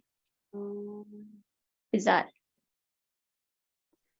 I don't know. Slide and then, or is it view? It's view. Go to view and then slideshow. And then I think if you just hit your, yeah, perfect. Okay. Do you want to start, Tracy, or do you want me to? Go ahead. All right, well, welcome. This is something that Tracy and I have been working on, and we're excited to share it with you. Tracy, as you know, is a school counselor for Dover and Wardsboro, and I'm the school nurse. Excuse me, I think I'm coming down with a little sore throat. If you could go to the next slide. So we just want to talk a little bit about what social emotional learning is and why we think it's so important for students to develop and grow their SEL. We introduced Panorama Education in the WCSU RVUSD this year in an attempt to try to learn about where we are as a district with our students' SEL. This is just a brief overview of what Panorama brings to the table and how we hope to implement its tools to promote SEL. Primarily, we hope to identify areas that may need improvement through surveys that we're going to administer throughout the year. Next slide.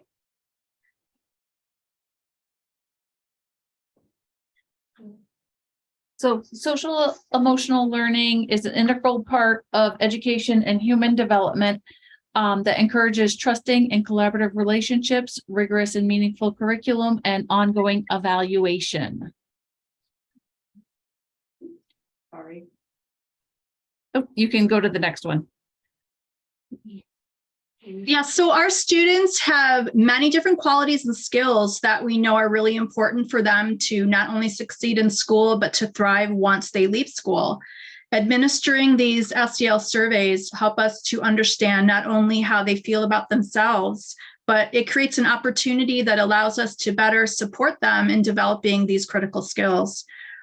Additionally, students with higher social emotional learning skills usually have better grades, assessment scores, behavior, and attendance than students with lower SEL.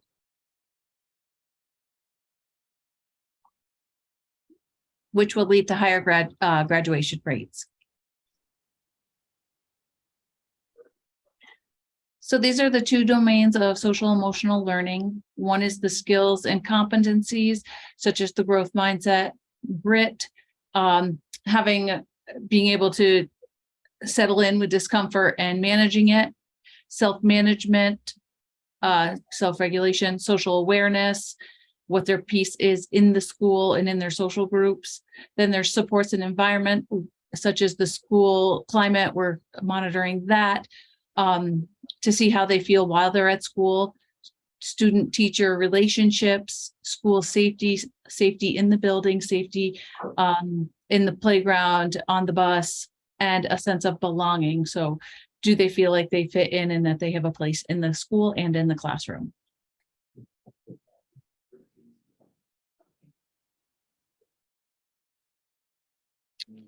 All right, you could go ahead. I can't really, can you see that, Tracy? I can't really see that one.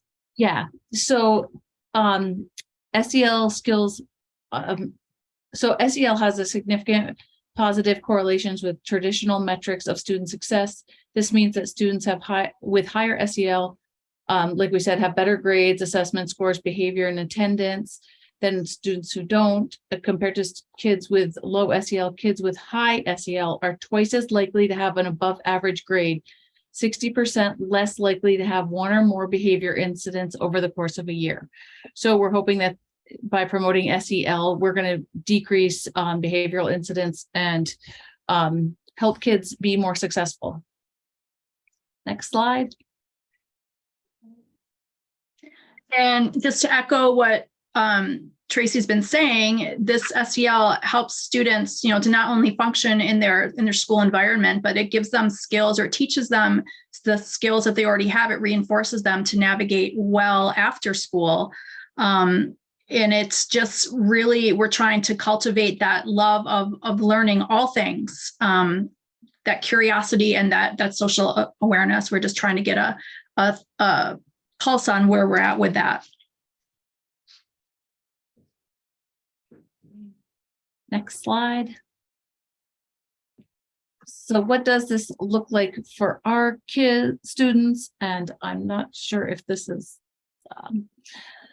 so students,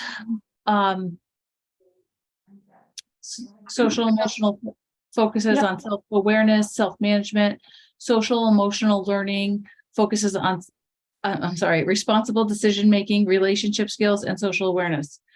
The growth mindset, we can't do it, we can do it yet, we can't do it yet, versus the fixed mindset where we just can't do it. Self-management and grit are just some of the areas that are focused on with SEL. The first example of what students will hopefully experience is a change in growth mindset. So we can't do it yet, but we're willing to learn. Or how much students believe they can change certain factors that are essential in their school performance. So it's when kids have belief in themselves and belief in being able to grow and learn, and provided an school environment where that will happen.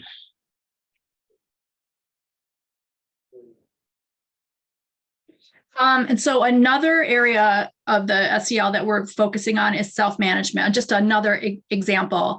And this asks students about their management of their emotions and their thoughts and their behaviors. Like in the past month, how often have you paid attention and resisted, distractions?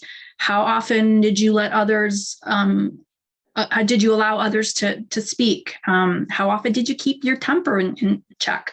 We've seen, especially when I started at the schools last January, I heard a lot of the staff members saying, these kids, they're struggling with trying to reintegrate back into that structured system. So this is some of the things that they're struggling with.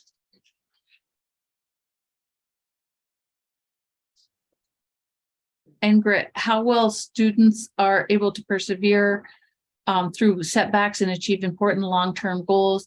Grit is really important, especially we have a lot of kids with anxiety, and always having the grit and the belief that somebody can be there with them, and that we're going to be there no matter what, and how just being able to stick with it and not giving up. And again, that's going to help with the growth mindset that we're going to get through this together.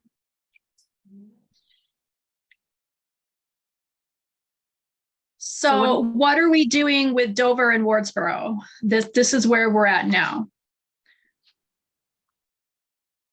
So just to reinforce, let me just move this a minute. If, just what this slide says, if we effectively work together to help our students with their SEL, then our students are going to have an increased capacity to do well in school and in life. And they're going to be able to feel more comfortable taking risks and get out of that comfort zone. And, really build healthy relationships with their environment and with others around them. So that's what we're trying to encourage with introducing SEL.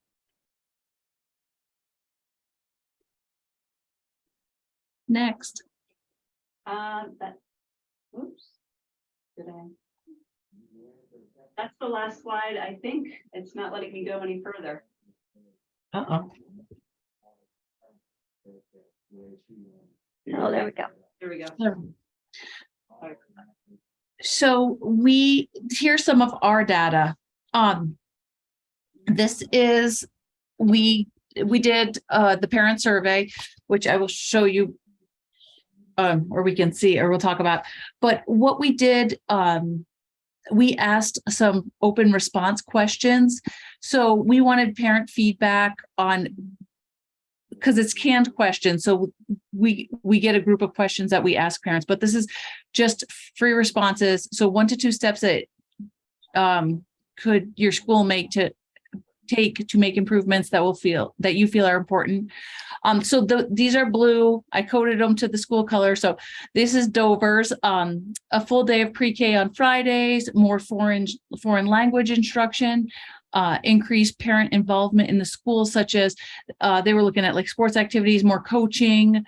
And that wasn't just parent involvement, but also getting community members to come in and coach. Other school activities, they talked about the Valentine's tea and things like that. Recruit more diverse families. That's what our parents are asking for. Use other ways to evaluate besides standardized testing, which we do. More support for teachers to meet the needs of all students. So this was all students, including, there were some comments, and I kind of bunched them all together, that there's need for enrichment for our students that are ahead, more support for teachers for our students that are falling behind because there's such a wide range of students. Consistent school-wide discipline practices, and that was throughout the whole school. They want all teachers to work together or to have the same plan. So from grade to grade, kids will discipline, parents will know what's expected. We are working on that as a team. And then there were quite a few comments that said, I don't think there are any improvements to be made, or we like this, and no comment, no need for any changes. And then the second free response questions are, what are some things that you currently appreciate about your student's school and feel they're doing well? And again, this is blue, so it's Dover. The administration is extremely welcoming and approachable, communication with staff and administrators, teaching kindness and respect to all. They're welcoming, thoughtful, and engaging. IB is a great system, and we're grateful it's part of the school. They communicate very well, and there are plenty of opportunities to help or get help, and the meals provided are amazing. That I just want you to know there were way more comments, but I couldn't fit them all on the slide, so I tried to get the general vibe of it, but so many positive comments about what the school is doing well. And here are Wardsboro's. Again, I grouped them together. Wardsboro had less responses because it's a smaller school. So the 1 to 2 steps the school could take to make improvements that you feel are important: clear expectations and routines, before school programming, enhanced communication, change to curriculum to challenge and provide opportunities for growth, better communication from teachers to parents.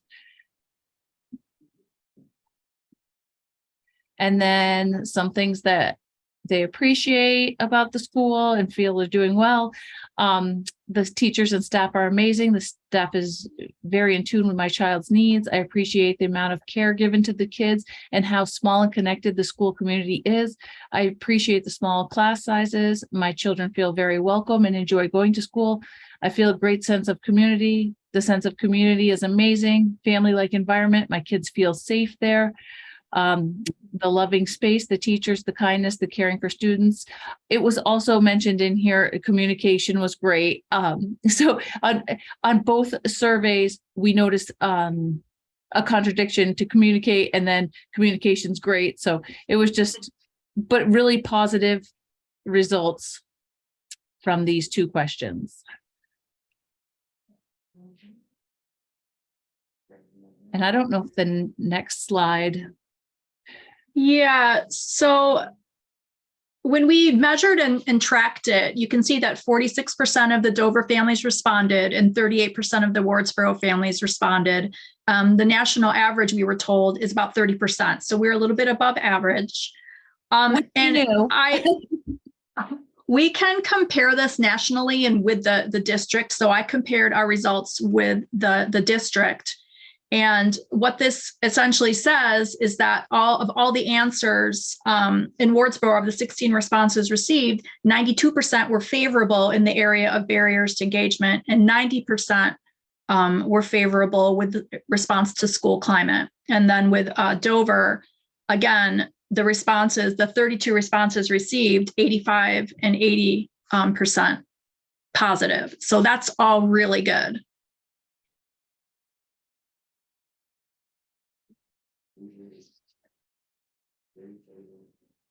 So we will be doing more surveys.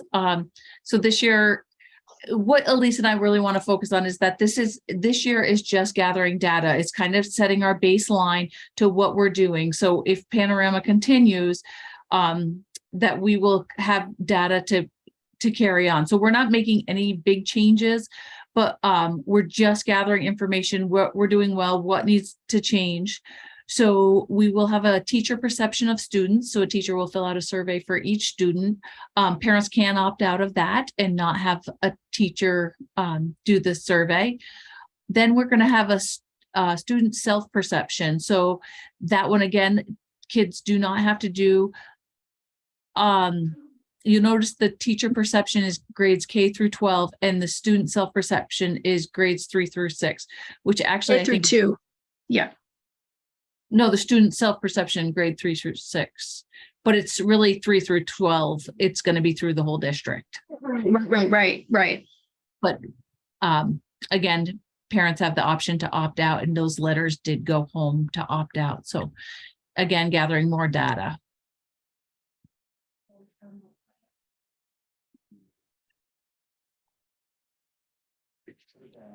And thank you. And do you have any questions for us? Yeah, that's all we have.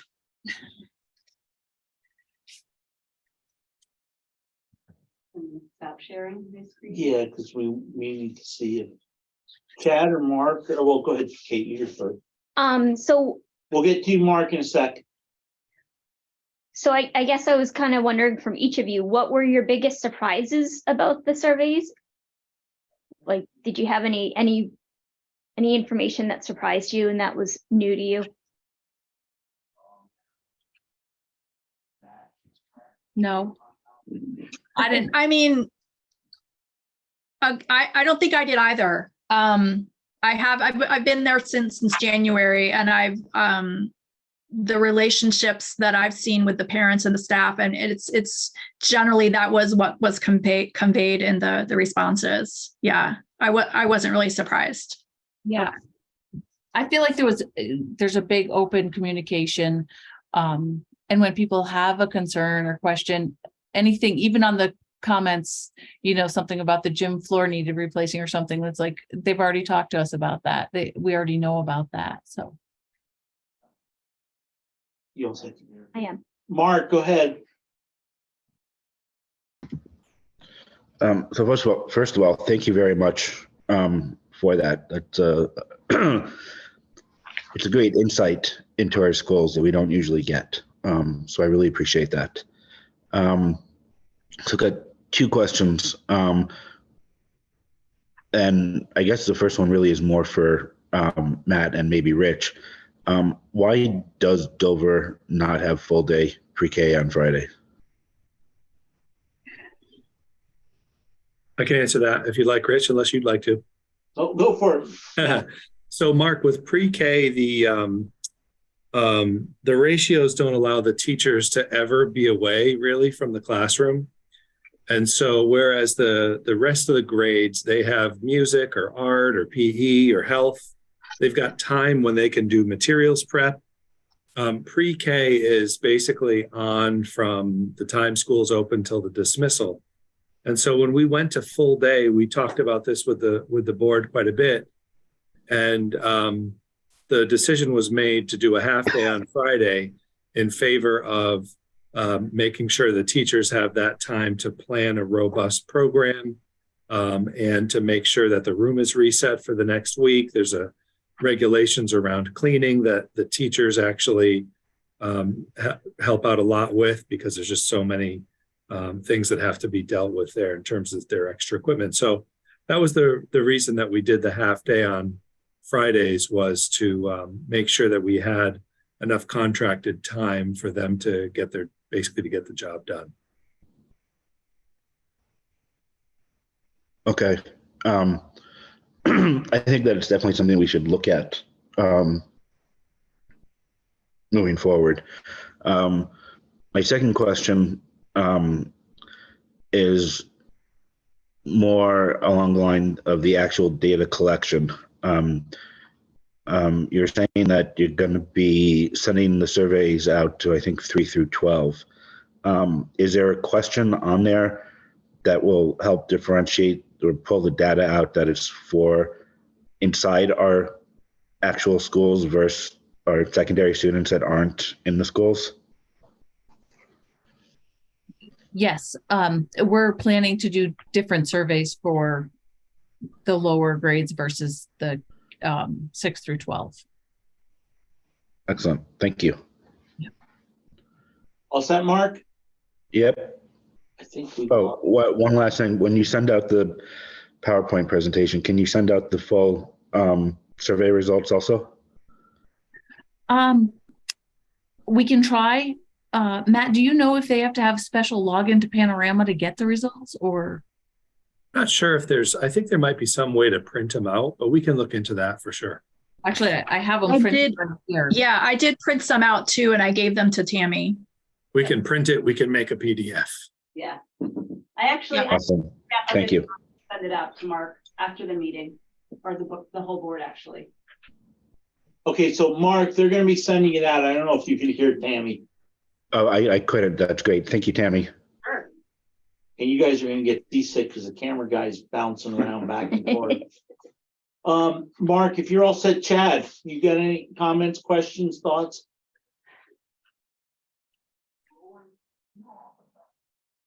No, just noticing that this is a very vital part of this newest generation of students, and understanding their emotional reactions will just overall improve the classroom. I like that you addressed the distraction aspect, and really encouraging kids to acknowledge their own self-management. I think it's extremely helpful. And, we're really lucky that this information is being broken down into consumable bites for that age group. It's certainly something that I think was glossed over at best for most of us that are on this meeting right now, when we were in elementary, middle, and high school. So giving our kids a leg up in the emotional role, I think is fantastic. So thank you for all of your efforts, not just on this project, but each and every day in the schools. Thank you, Chad. So Matt and Tammy, we didn't really give you a chance to kind of follow up. Is there anything you'd like to add to the presentation, either one? We'll let Matt go first since he's far away and all by himself. Sure. Yeah, thanks, Rich. Well, the first thing I'd like to say is thank you to Elise and Tracy for stepping up, for being on our team. This is a new effort for us. They're both pretty new to, certainly Tracy this year, Elise last year. So thank you guys for putting this together and making the presentation in hour 14 of your day today. I would love to add that the whole administrative team in the district has been really conscious of this and working on this. We've seen other districts in our area complete this survey, and it can be a little scary to send this out and see what you might get. Because people are pretty brutally honest, and a lot of times what people return, the people that return the surveys are people that are upset or frustrated and they want a voice. And I think that we definitely had some really positive suggestions from our parents, which I expect that of our parents all the time. They give us great feedback. I think there's great things for us to look at. There's some things that we're already doing that. Obviously, if people think we're not doing it, it means we're not communicating well enough. So that's something we can look at. But, this is a very reflective organization, even if it's hard to hear. And I'm just thankful that the administrative team at the district level is on board, that the SEAL team district-wide is on board, that our SEAL team is on board.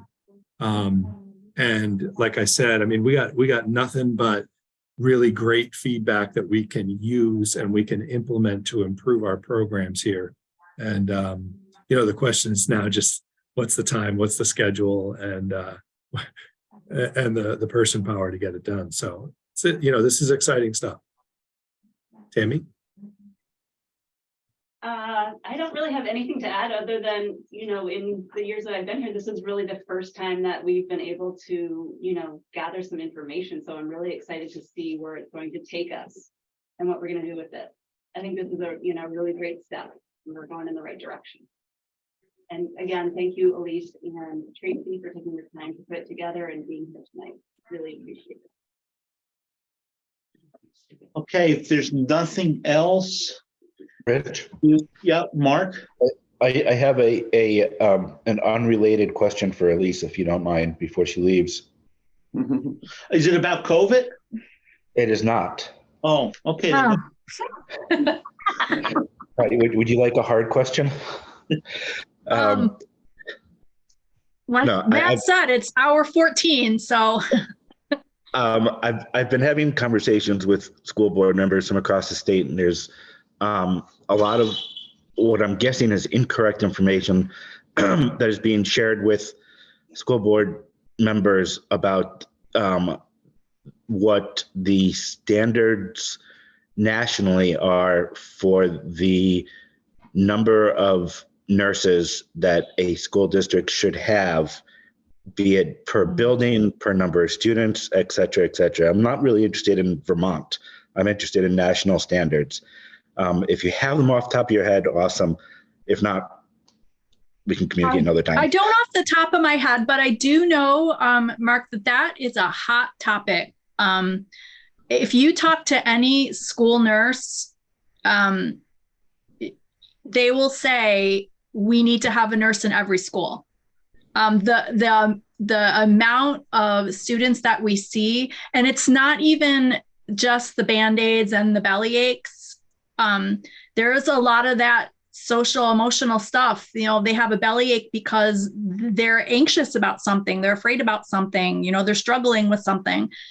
And we wear many hats. So the consensus among school nurses is that each school should have a full-time nurse. And I personally feel 2 days in Wardsboro is not enough, and 3 days in Dover is not enough. That's just my personal take. Good question. I appreciate that. Thank you. You all set, Mark? I am, yes. Thank you, folks. You don't have to leave, but we're not going to put you on the spot anymore. So thank you for your presentation, and we look forward to your next data gathering, mining, and Sounds good. We'll do those in the spring. Go over those then, and you can see what you all think. So thank you very much. So that's Thank you. Thank you. So let's I think, Mark, you said the transportation request was, you didn't have anything for that tonight? No, I'm waiting for replies back from Travis and Todd when they can meet. Okay, so we'll put that off. But I think the signs for the school we talked about, I think we're all good with old business, correct? Did I miss anything? Kate, you? Yeah, I think we're good on old. What was the vehicle update? That was when the new vehicle's coming, the new bus. The bus. Oh, the bus. Okay. Yeah, remember, we also, above that, Mark, there was transportation request, possible action. That's the one I just asked you about. No, I just didn't equate vehicle to bus, although there's no reason that I shouldn't have. Okay. So thank you. So if everybody's good, I'm going to move on to new business. Principals report, PLP update, follow up to last meeting discussion. Pupil learning plans? So what is what's the question? Personal learning. Personally. Well, I think at the last meeting, we had some discussion, and you all were gonna do some more looking into it for us. PLP shouldn't just be for high school. Miss Rideout, there was consensus the board should discuss PLP. Noted that learning to learn was different from learning. The board will follow up and keep this on the agenda. So I guess there's nothing on that. We'll just keep it on the agenda. Local comprehensive assessment system update, January benchmark assessments. And then February 6th, you folks are the administration is going to talk to us about results, trends, action report out, how we look and what we need to do. Certainly we can do a report as far as students, where they were at the beginning of the year versus where they stand now. We could do that with our LCAST assessments that are being administered this week and next week.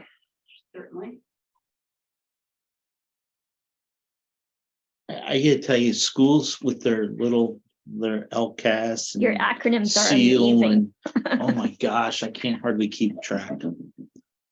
Okay, and then superintendent's report. I know Bill sent out his monthly cabinet report, and Bill unfortunately came down with something. I think it's a Dover Hill something, because Mark's got it too. So nobody go into Dover Hills unless you got your mask on. So if there's any questions or comments on the superintendent's report, we can just send it to me and I'll get an answer from Bill, and we have a meeting coming up in a couple weeks, so we can get a response to that. Was there anything anybody noticed or any issues or concerns or thoughts? No issues. Okay. The list of reports was really helpful. I'm sorry, Mark, say that again. The link to the list of reports that he included in his cabinet report was really helpful. Okay. So just a comment. You don't need anything done about that. Correct. Okay, thank you. Hasn't he always done that, or was there more of them this time, or? I think there may have been more of them. Okay. Policy, I believe you folks are meeting Friday, right? Do you have a policy committee meeting, Mark? I don't know. What date is it? Friday 13th. is the 13th. I have it on my calendar, but we haven't done an agenda yet, but you had a bunch of reminders pop up in the emails, so. So it's probably too late to get something. No, you only need 48 hours to warn something. If I have the energy, I'll put something together tonight. Otherwise, it will have to wait till next month. Okay, well, that's fine. I don't think there was anything burning, was there? I don't think there was anything super urgent. And if you're under the weather, take care of yourself first. Yeah. Like, don't push. So we'll wait for policy, Mark, until the end of February, beginning of March, okay?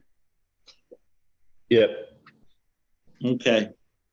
So the next thing is consent agenda, the minutes of December 19th meeting of 2022. So Peter's last minutes. Aw. Yeah, who's taking minutes for tonight's meeting? Kate was. I'm just taking my normal notes. I'm not doing. I'm not. I don't know. I'll figure it out later. For minutes. Maybe we'll do something off the recording. I'll do something off the recording. Yeah. Do you know Matt or Tammy? Is Bill anything up? I'm not sure. I don't have an update. I know you did want to ask our administrative assistant, and I did go ahead and ask Jennifer Finaldi, but she was not feeling up to it. She felt it was a bigger role than what she could. Okay.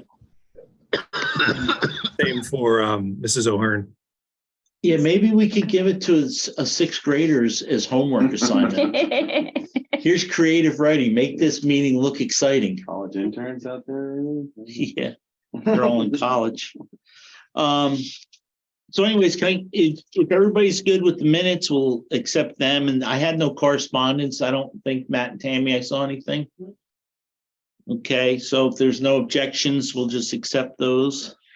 So here, folks, Dwight had sent out a letter that he wanted to get to the Bucketville Express, Yeah, Bucketville I was News. asked to put that together. So, with the exception of the dates, was everybody good with that? Any comments? I thought Dwight, you did a great job. Yeah, it's just I was trying to capture what's been happening and trying to explain it to the people at Wardsboro and put together a timeline of what's expected of everyone in town for both Dover and Wardsboro. But yeah, any feedback would be welcome. Mark started to say something. I cut him off. Mark? Yeah, I was gonna say it's very well written, but I think it's an op-ed, not a informational piece. Doesn't really talk about how we got to where we were. It doesn't talk about the options that we looked at. I think it's tricky if you give too much information. We don't have a boatload of space. Yeah, well, it was 2 pages, wasn't it? I thought it was pretty long, but I didn't, the intention wasn't to give a full background of the discussion, was just to tell people where we're at, what we're doing, and because most of the decisions have been made. So really what we're asking the public to do is to follow through on this set of, meetings and amendments and that we have set forth through the annual meeting in April. So that was kind of we're giving the public an opportunity to vote on it. right. So that's true. That wasn't the intention of it. Field surveys are here. But I did encourage people to come to the meetings to have their questions answered. Like I said, I think it was well written, but I think it's an op-ed, and I don't think it should be coming from the board.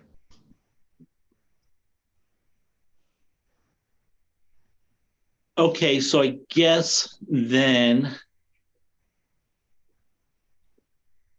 Mark doesn't think we should send it out. We asked Dwight to put something together to submit to the Buckettville News, and it has to be in by this week, right? Tomorrow. So we heard from Mark, we heard from Dwight. Kate, why don't you and Chad weigh in? What do you guys think? I felt like it was informational, and it, as Dwight said, it didn't give all the nitty-gritty details of every step of the process and all of the different options that we looked at, but it shared that we were moving in this direction, and it gave them information that if they would like information, when to come and all of that. And I thought that was important. So I felt like it was informational. Chad, you want to weigh in? Yeah, I think the information was exacting. It was nice to hear from Andrew about his input as well. I can see, just rescanning it to see what might be able to be quickly removed without, crushing the substance and minimizing the opinion side, as Mark has pointed out. Recognizing that we are under the gun, we should have something. It would be appropriate, I think, to have something in the Buckettville News for this set of votes that we have coming up to get ourselves situated as a board again. So can I suggest if maybe somewhere in the early on that you put, if you want to see the background of how we got to this decision, maybe do the link to where you can go and look at the different meetings. Actually, I did that in the end. You did in the end. I suggested if anyone wanted to look back, and they can go to the videos and with a link to the videos for previous meetings. Could I suggest that maybe we move that up front though, just because some people may not read the whole thing and then. What do you mean? Okay. Well, a lot of people like scan it and I'm just wondering, Mark, would that make you feel more comfortable? No, I still think it's an op-ed. I think it's an opinion piece. Okay, so we speak as a board, so I would say then, since we have not a unanimous consent from the board, would somebody like to make a motion to use what Dwight wrote as a press release because we got to have it in tomorrow, so we can't even really rewrite it. If you want to do a press release, it should be written by a neutral individual, not a member of the board. Okay, well, we don't have a lot of neutral people that want to do work for us and write information. Yeah, that's one of the issues that Rich and I actually discussed was, there haven't been many articles in the Valley News recently, if anyone's noticed. So I feel it's really important to get the information out there, especially people in Wardsboro. And that was Tammy's idea, and I thought it was a good one, to try to get some understanding of what's been taking place, but also give them an opportunity to, if they want to dig into it a little further, they can. I'm certainly not, it wasn't my intention to do an op-ed. I was trying to portray as accurately as possible what's been taking place and where we're moving forward. But, I guess. I'll make a motion to move this forward as, do we want to do as written, or do we want to move the links up to the front? It's up to you. It's a discussion. I don't know what we want to do. This one I'm a little confused on. I'm not. I don't know where to go. It doesn't include. Excuse me. Doesn't include the background about why we got to the point of having the discussion in the first place. It mentions the change in census, but it doesn't talk about the numbers. And again, I mean, you could almost do 2 pages just on background. It's hard to, I tend to really overwrite when I do things. I mean, if I had written this, it'd have been 10 pages long and I would have lost people after the first sentence. I tend to underwrite, and I would have like given them way less information. So when I read what Dwight had written, I was like, oh, that's really informational, and that gives them some good background and data to get clued in that why this is coming around. I think one of the biggest problems with it is it's telling the voters how they should vote. Okay. Is there language that you would use to? I don't know where it says that. I'm kind of like, if you're looking at it, like what paragraph, like, are you looking at? Yeah, I didn't see. Honestly, I don't have it in front of me with this at this moment. I can pull it up.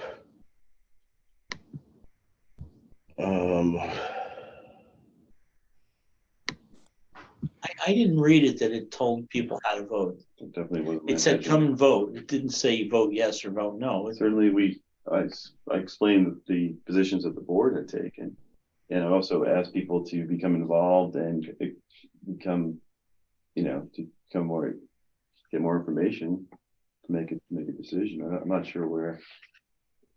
I don't know. Read that way. Hey, Matt, did you read it? I did not read it yet, Rich. I'm sorry. Well, no, I'm just thinking you can't vote, so you may be the impartial person we needed. Would you like me to? Well, the very first sentence. Go ahead and read it, Mark. It says the River Valley's Unified District is undergoing some structural changes to its board of directors that will require the approval of the residents of Wardsboro and Dover. That's not true. It is accurate. We're asking the change. How is it not true, Mark? Because we are asking the voters whether or not to make this change. Well, no, that's not true. The article will be a yes or no vote for approval. Right. Yeah. So that's asking. So it's a choice. It's a choice. This is what this is saying is that the decision is made. It's a fait accompli. We need you to come out and vote. So what if we say the River Valley's Unified School District is requesting some structural changes to its board of directors that will require the residents of Wardsboro and Dover, the approval of the residents. So instead of saying like it's a foregone conclusion, we say that we are, that we're bringing it to the table and that we are requesting some structural changes. Would that make it more informational and less directional? So, I mean, in all honesty, Mike, I've got a headache like this no tomorrow. I could go through this thing line by line, and I'm not sure I'd be able to come up with decent language at this point in time. To me, what RVUSD is doing is asking the voters whether or not they want us to make this change. So I think a quick edit of that first line, Mark, would, and Dwight, since you're the author, if I can suggest, that the school district has approved structural changes. No, the school district didn't approve it. The board approved to bring this forth. I think Rich, hold your thought, okay? Let me read the whole sentence for you. Okay. That the Unified School District Board has approved a new structure brought upon by a census change that, in order to implement, requires the approval of the voters of the town. Voters have the option to accept it or to disapprove of the structure. Condense that, but I think, Mark, you're just concerned that it sounds as though we're telling them it's approved, so just say yes. But we have approved something, all of us here in this meeting have approved something to bring to the constituents to vote on. So it really does require the approval. And if they don't approve it, then we don't do it. Isn't that right?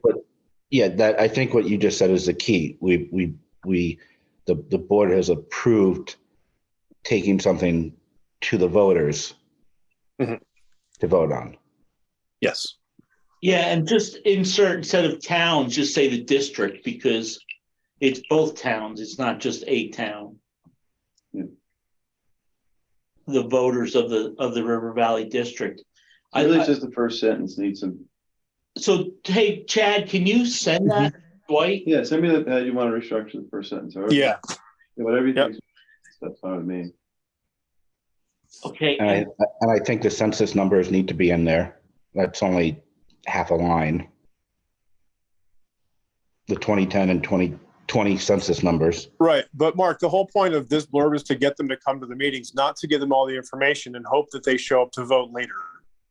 Because if we're relying upon everyone to really understand, I think it's up to us, the conduit between, school and community, to really deliver, a very accurate in-person and, very succinct, this is what's going on, to be able to answer the questions.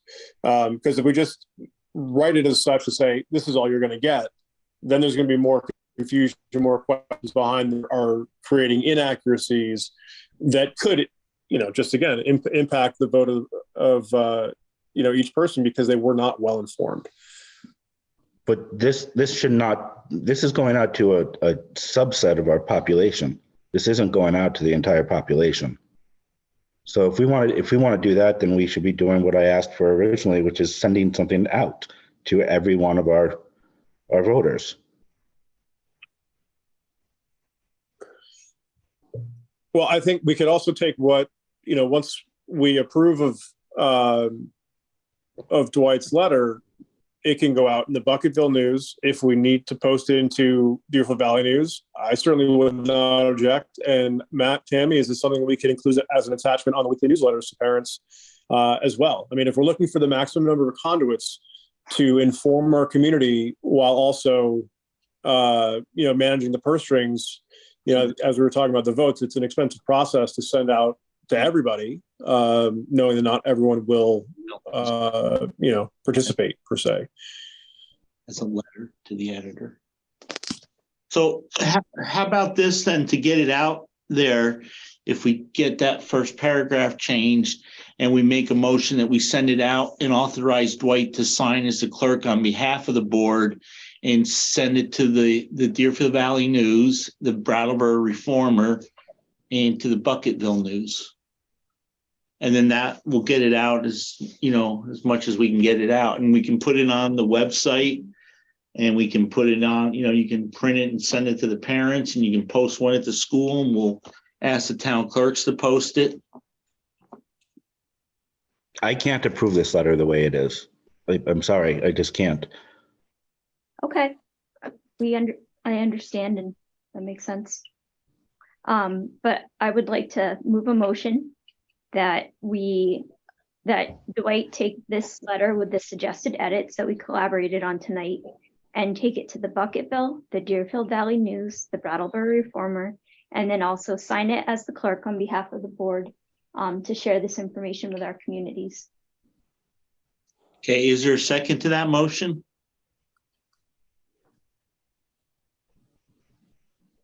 Seconded. Okay, Chad seconds the motion. Any more discussion? If we send this out from the board, then I'm going to feel it necessary to send my own letter to the editor. You can send your own letter, Mark, but not as a member of the board. You can send it as a constituent, as a member, a person, but nobody's sending this out as an individual. We asked Dwight as a board to create a letter, and we're voting to allow Dwight to send it out on behalf of the board. So if you need to send the letter out, that's fine, but you have to send it out as Mark Schauber, not as a member of the school board.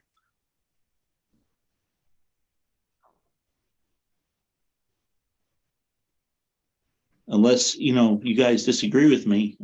I think that's how the board operates. If the board votes as a board, we follow through as a board. Then we should be sending out just a factual informational document.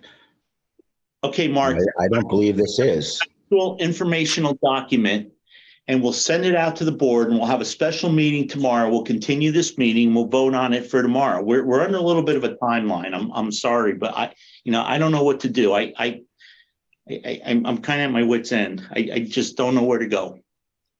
But you all remember, I just kind of run the meeting. You folks tell me what you want to do. The majority rules. So we do have a motion or.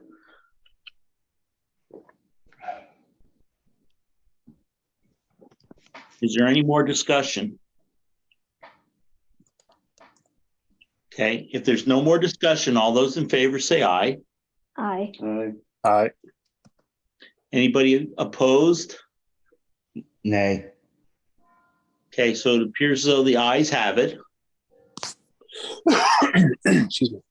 You need to take a roll call. Yep, I'm gonna, Mark, just give me a second, okay? So it's not unanimous, but I do believe the ayes have it. So we do a roll call vote. Dwight? Aye. Kate? Aye. Mark? No. And Chad? Aye. Okay. So the motion passes. So Dwight, you can go ahead and do that. If Chad could just send me if he could write that. Yep. Maybe I'd appreciate Working it. on it right now. Yeah. Just before you send it out, just send it to everybody so they can see, including Laura. Right. Okay. So part of that has some dates. So we need to discuss our next few dates. So if you remember, we always meet in the town opposite where we're actually going to have the live meeting within 10 days, I believe is what it says in our agreements, articles of agreement. So we need to meet. We're going to have a live meeting on the 28th to vote to move the meeting off until April. And we're also going to meet on the 27th, not really meet, but we have the actual vote by Australian ballot. So, you okay? Me? Oh, sorry. I thought I was muted. No, we all heard you gagging. Sorry. Let's get ready to do the Heimlich maneuver. So anyways, what I was wondering is I know it's vacation week, but if we can meet on the 20th of February, that will give us that 10 days before the vote and before the special live meeting on the 27th, 28th. I know, yes. February 20th or 21st? Well, we talked about the 21st, but that's a Tuesday. Okay. And I got reminded that select boards meet on Tuesday. Okay. So I didn't know if we could meet on the 20th. 20th. I'm gonna change that to. Well, it hasn't been decided yet, Dwight. That's what I'm asking. Right. So what we would do is we would meet on February 6th in Wardsboro, and we would talk to people about the vote and what's coming up and why we're doing it. And then we would also do it on the 20th in Dover. So the 6th would be in Wardsboro. And I don't know, Tammy, would we want to do that at the town hall because that's where you guys vote, or would we want to do it here? I think it's fine if we have it here. I really do. I think as long as the location is advertised, then it should be fine here. And then I don't know if we should do it. So Andy said that they're probably going to hold the votes at the town clerk's offices because it's not going to be as big as like a general election vote. So, the reason they don't do it at the town clerk's offices is there's not enough room. So we would, I think in the 20th, we could just do it at the Dover school and that would cover us. So can everybody make the 6th and the 20th? The 20th is President's Day. That's President's Day. Yeah, I know. I can make it. Can everybody make it? Really want to be holding a school function during a week when people are not in town? We have to do it within 10 days of the meeting, Mark. So our other option is doing it on a Friday night just before a long weekend. I don't know when you're going to get less people. It's within 10 days or it has to be I thought it was, I'm pretty sure it's 10 days. I haven't looked at it in a little while, so Bill thought 10 days. I'm pretty sure our articles say 10 days. And when's the meeting? The 27th is the vote and the 28th is a meeting. So we're going to do one meeting to cover both those dates.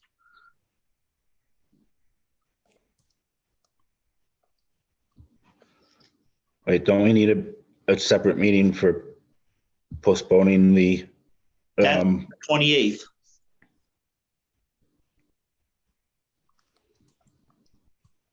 of February? Yeah. Yep. Remember, the 27th, we do the ballot, the Australian ballot. The 28th at 6 o'clock, we count the ballots from 6 to 7. And then at 7:30, we have the special one article meeting, live meeting to postpone the annual meeting till April. So, okay. Oh, you know what? Mark wasn't here when we had the discussion. That's that meeting he missed. I forgot, Mark. I think you missed that meeting. Is it 10 business days or 10 calendar days? I think it says 10 days.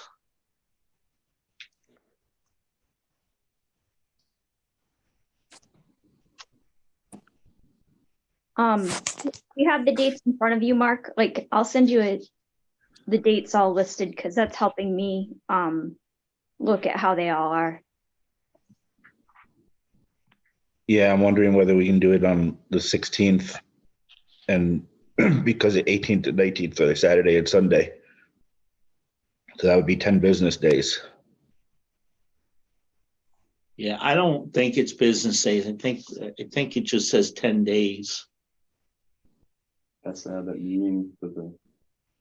We have to meet ahead of time in the town opposite that we're having the vote in. That's why we're going to be meeting in Dover. Change the meeting the following week? No, because the following week is town meeting week. So your town clerks are busy. Oh, I thought we were doing February. Okay. Yeah. Yeah, and then like March, that first time in March is when like all the town meeting stuff happens. We're trying to move the February 21st meeting, right? Yes. Well, I was just going to do it February 20th. We do like February 13th. Well, then you're 2 weeks out, so you don't meet the. Oh, I thought you were asking 2 weeks. Okay, got you now. Life is so easy. So easy, right? I was told when you retired, you had all sorts of time, you know what to do with yourself. Good luck with that. Yeah. God bless. So, folks, we need to make some decisions. How about the 22nd, Wednesday? I can't make it the 22nd. Is that fire department night? No, I have something else going on. Personal issues. It has to be. I don't know if it makes a difference, but it is Ash Wednesday. Well, but I'm trying to meet on President's Day. I know. I can't win. I really. Sorry, I can't win. So that's within 10 days of the 28th. Well, that's what I'm saying. It makes life easier, right? You won't be at all busy that week, right? What's that? Yeah, right. Good luck with that. No, it's once you get by Monday, you're okay. So and actually, they all head home. Everybody seems to head home Monday during the day. So Monday nights usually right. a ghost town. Nobody does a 7 to 10 day stay anymore. It's all like 3 to 4 days. Well, because everybody's back in school. Not many states are doing the They full split, week. Yeah. It's like some states have the week of, some the week after. It's definitely not like it used to be. Mm-hmm. I think we should keep the 21st. Not doing 21st because of select board meetings, right? Yeah, I just got reminded of that. So Monday the 20th instead of Tuesday the 21st. Well, we had originally set Monday the 21st. I'm good with Monday the 21st. Monday is the 20th and Tuesday is the 21st. Right, let's do the 21st. Okay, so Tuesday the 21st. Either way. Okay. Mark and Dwight's here. Mark and Chad, is the 21st okay with you guys?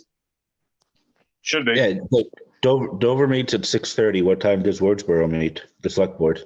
Oh, I don't even know. I wasn't told about Wardsboro Select Board. I was just mentioned that if the select board wanted to come from Dover, they couldn't come because they meet So why don't we meet at 5 o'clock? Well, sometimes that's early for people with kids trying to get, They'll be home because it's school vacation, School so there's vacation. no transportation duties.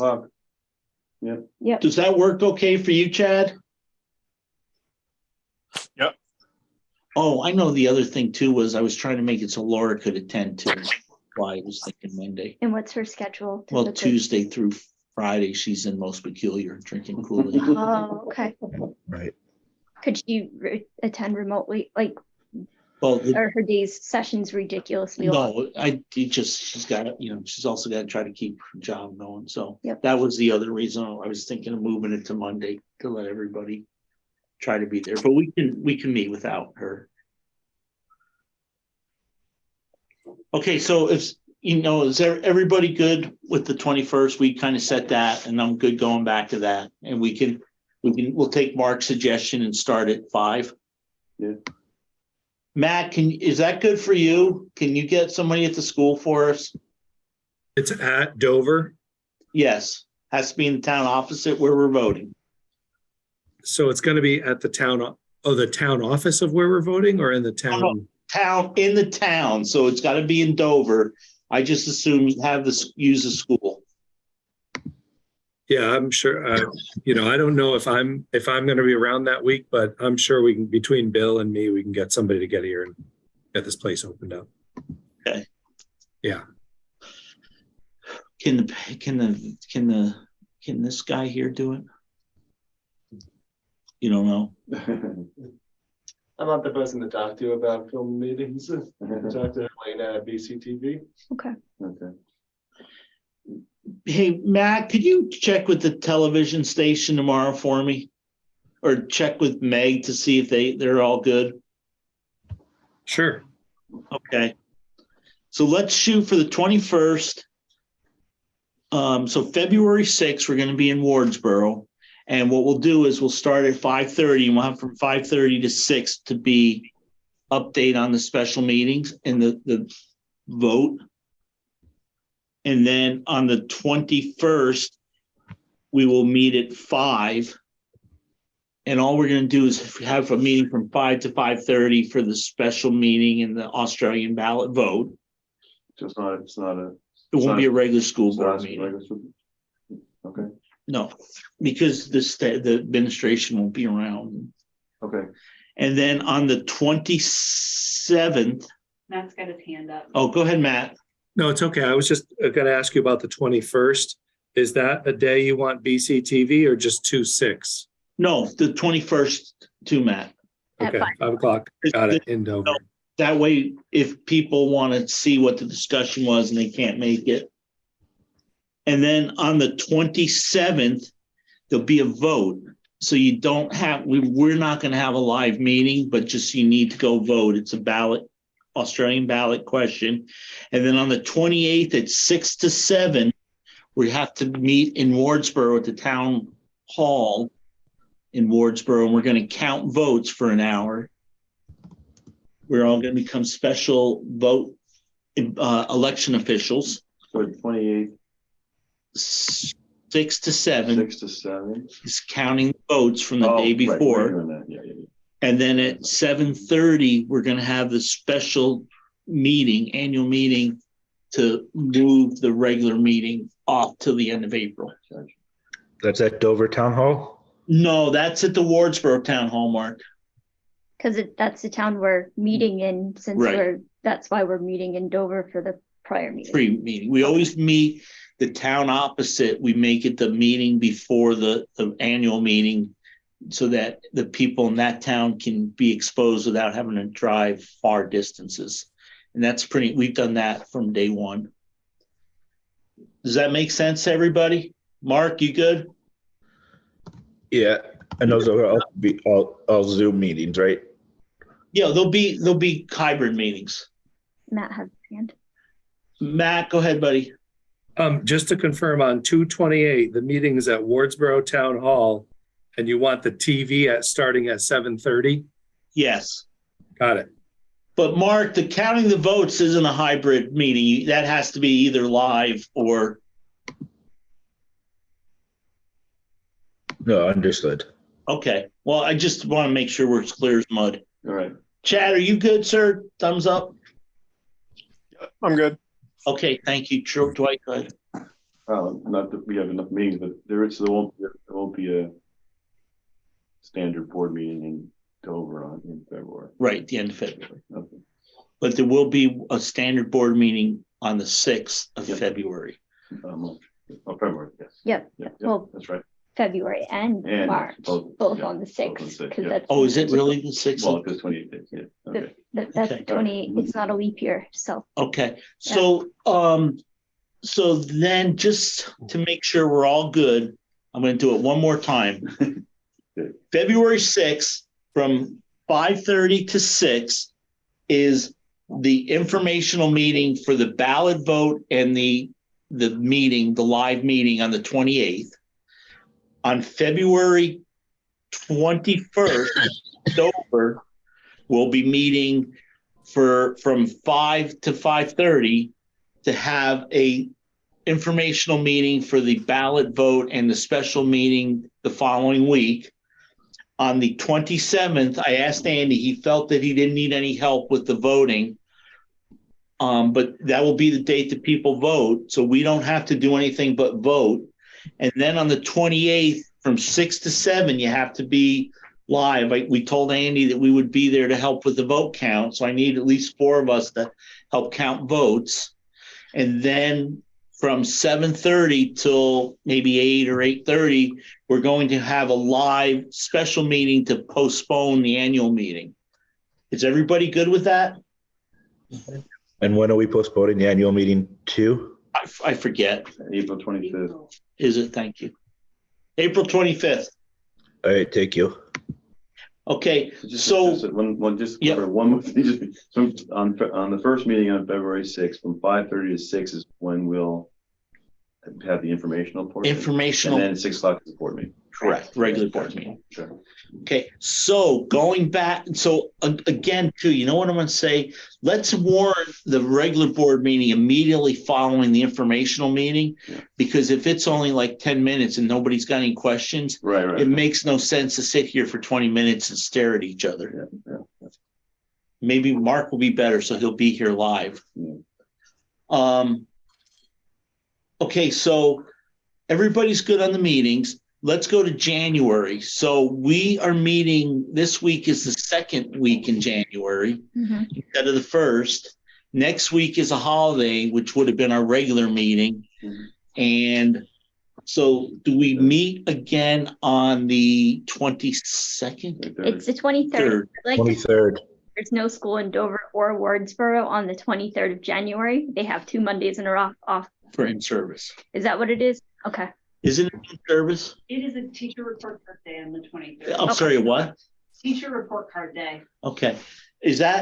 Are you and Matt have to be in the building anyways? So are you okay with if we meet that day? Okay. So It's in Dover though. well, you won't come, but Matt, you're going to be there anyways, right? Yeah, I think I can do the 23rd. That shouldn't be a problem. Of January. Okay. So Matt, you and I will go get dinner before the meeting. And if Tammy wants to come, she can come, but she's got to drive to Dover. We're not driving to Wardsboro. What time is that meeting, Rich? 6 o'clock, Matt. Okay, thanks. Okay, so can you make sure that Meg has all these times for the videotaping, gentlemen? Yeah, I think I got it. Do you want me to repeat it back to you just to be sure? Sure, go ahead. In honor of my friend Peter Barris. Yes.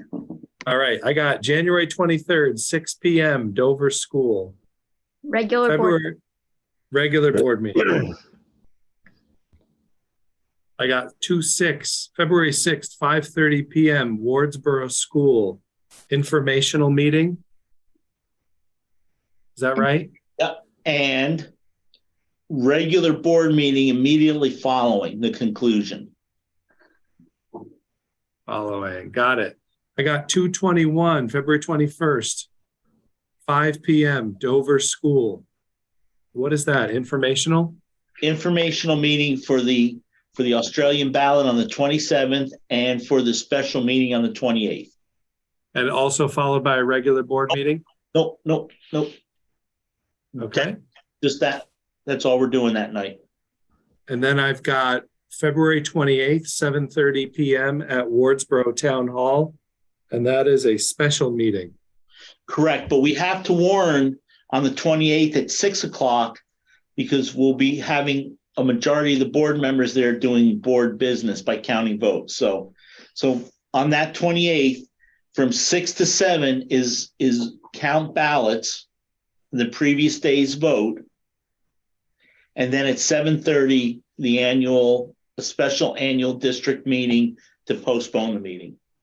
Well, Rich, that would get warned as a special board meeting? I believe it gets warned as a because it's not a regularly planned meeting, is it? I would assume it gets warned as a special Right. board meeting, yeah. Special district meeting. It's not a board meeting. It's a special district meeting. The 6 o'clock? No, the 6 o'clock would be warned as a board meeting. Special. Right, that's what I was talking about. Okay, yeah. 6 to 7 just to count votes. And you don't need the TV for 6 to 7, right? You just want the TV for 7:30. Correct. So that's something people can. I think I have it, but I'm going to copy you all on it just to make sure. All counts in Dover. Want to make sure it's done On the properly. 28th, you're gonna want TV at the town hall? Yeah. Okay. Is that tricky It with might their be. internet? The internet's just not very good over there. Nothing improved it. No? Well, How we come they haven't gotten record the meeting, so it's the 28th it's not a hybrid meeting. It's just we want them to record it. Oh, so okay, gotcha. The 28th, because we haven't done a hybrid meeting for the annual meetings. We've just, Not a Zoom meeting. it's just a live meeting. Gotcha. Okay, so did we get everything? And then in March, we're going back to, gosh, it's hard to believe we're talking about March already. So it's March 6th and March 20th are our regular meeting nights again. Do you have to do a budget meeting? Or it's far out? March 6th. March 6th. Yeah. Okay. And we're also going to go over budget in the February meeting, Dwight. Okay. The February 6th. Okay. Because then we'll have the reserve budget and I'm sorry, we'll have to get the final numbers together. Hopefully next meeting, we're going to have the capital stuff together. Okay. No, I'm sorry. We told them on the 6th. We'll have all that together.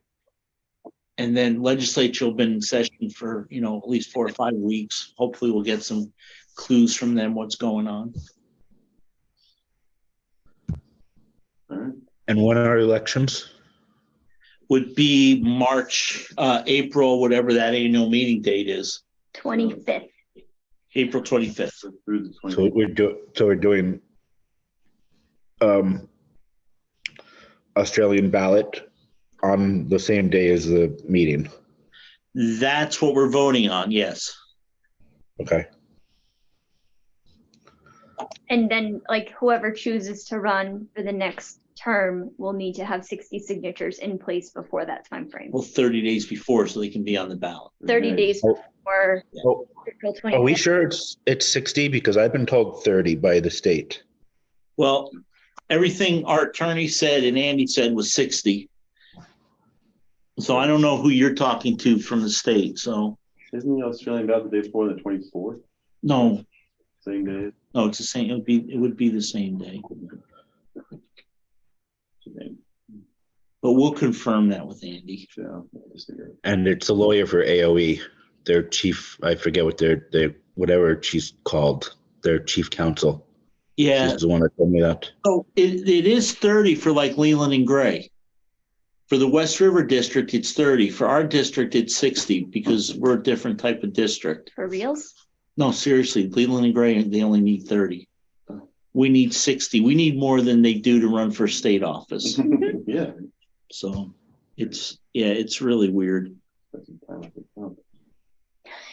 Well, that's, there's been years I've been elected and gotten 30 votes. So if you get 60 signatures, it's like. You got 40 something the last Did I? time. Yeah. Oh, you got 40?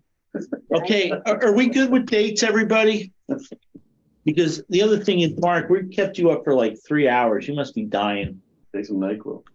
I'm already in bed. Oh, geez, bro, that's just not right. Thanks for keeping your camera off. We Yeah, appreciate that right, choice. yeah. At least you're not in the bathroom, Mark. That's all I care about. That's right. That is true. Sure, Can I make a motion to adjourn? sure. Mark, feel better. All those in favor? Thank you. Aye. 5 p.m. Okay, thank you, everybody. Good meeting. We get a lot done tonight. Feel better, everybody.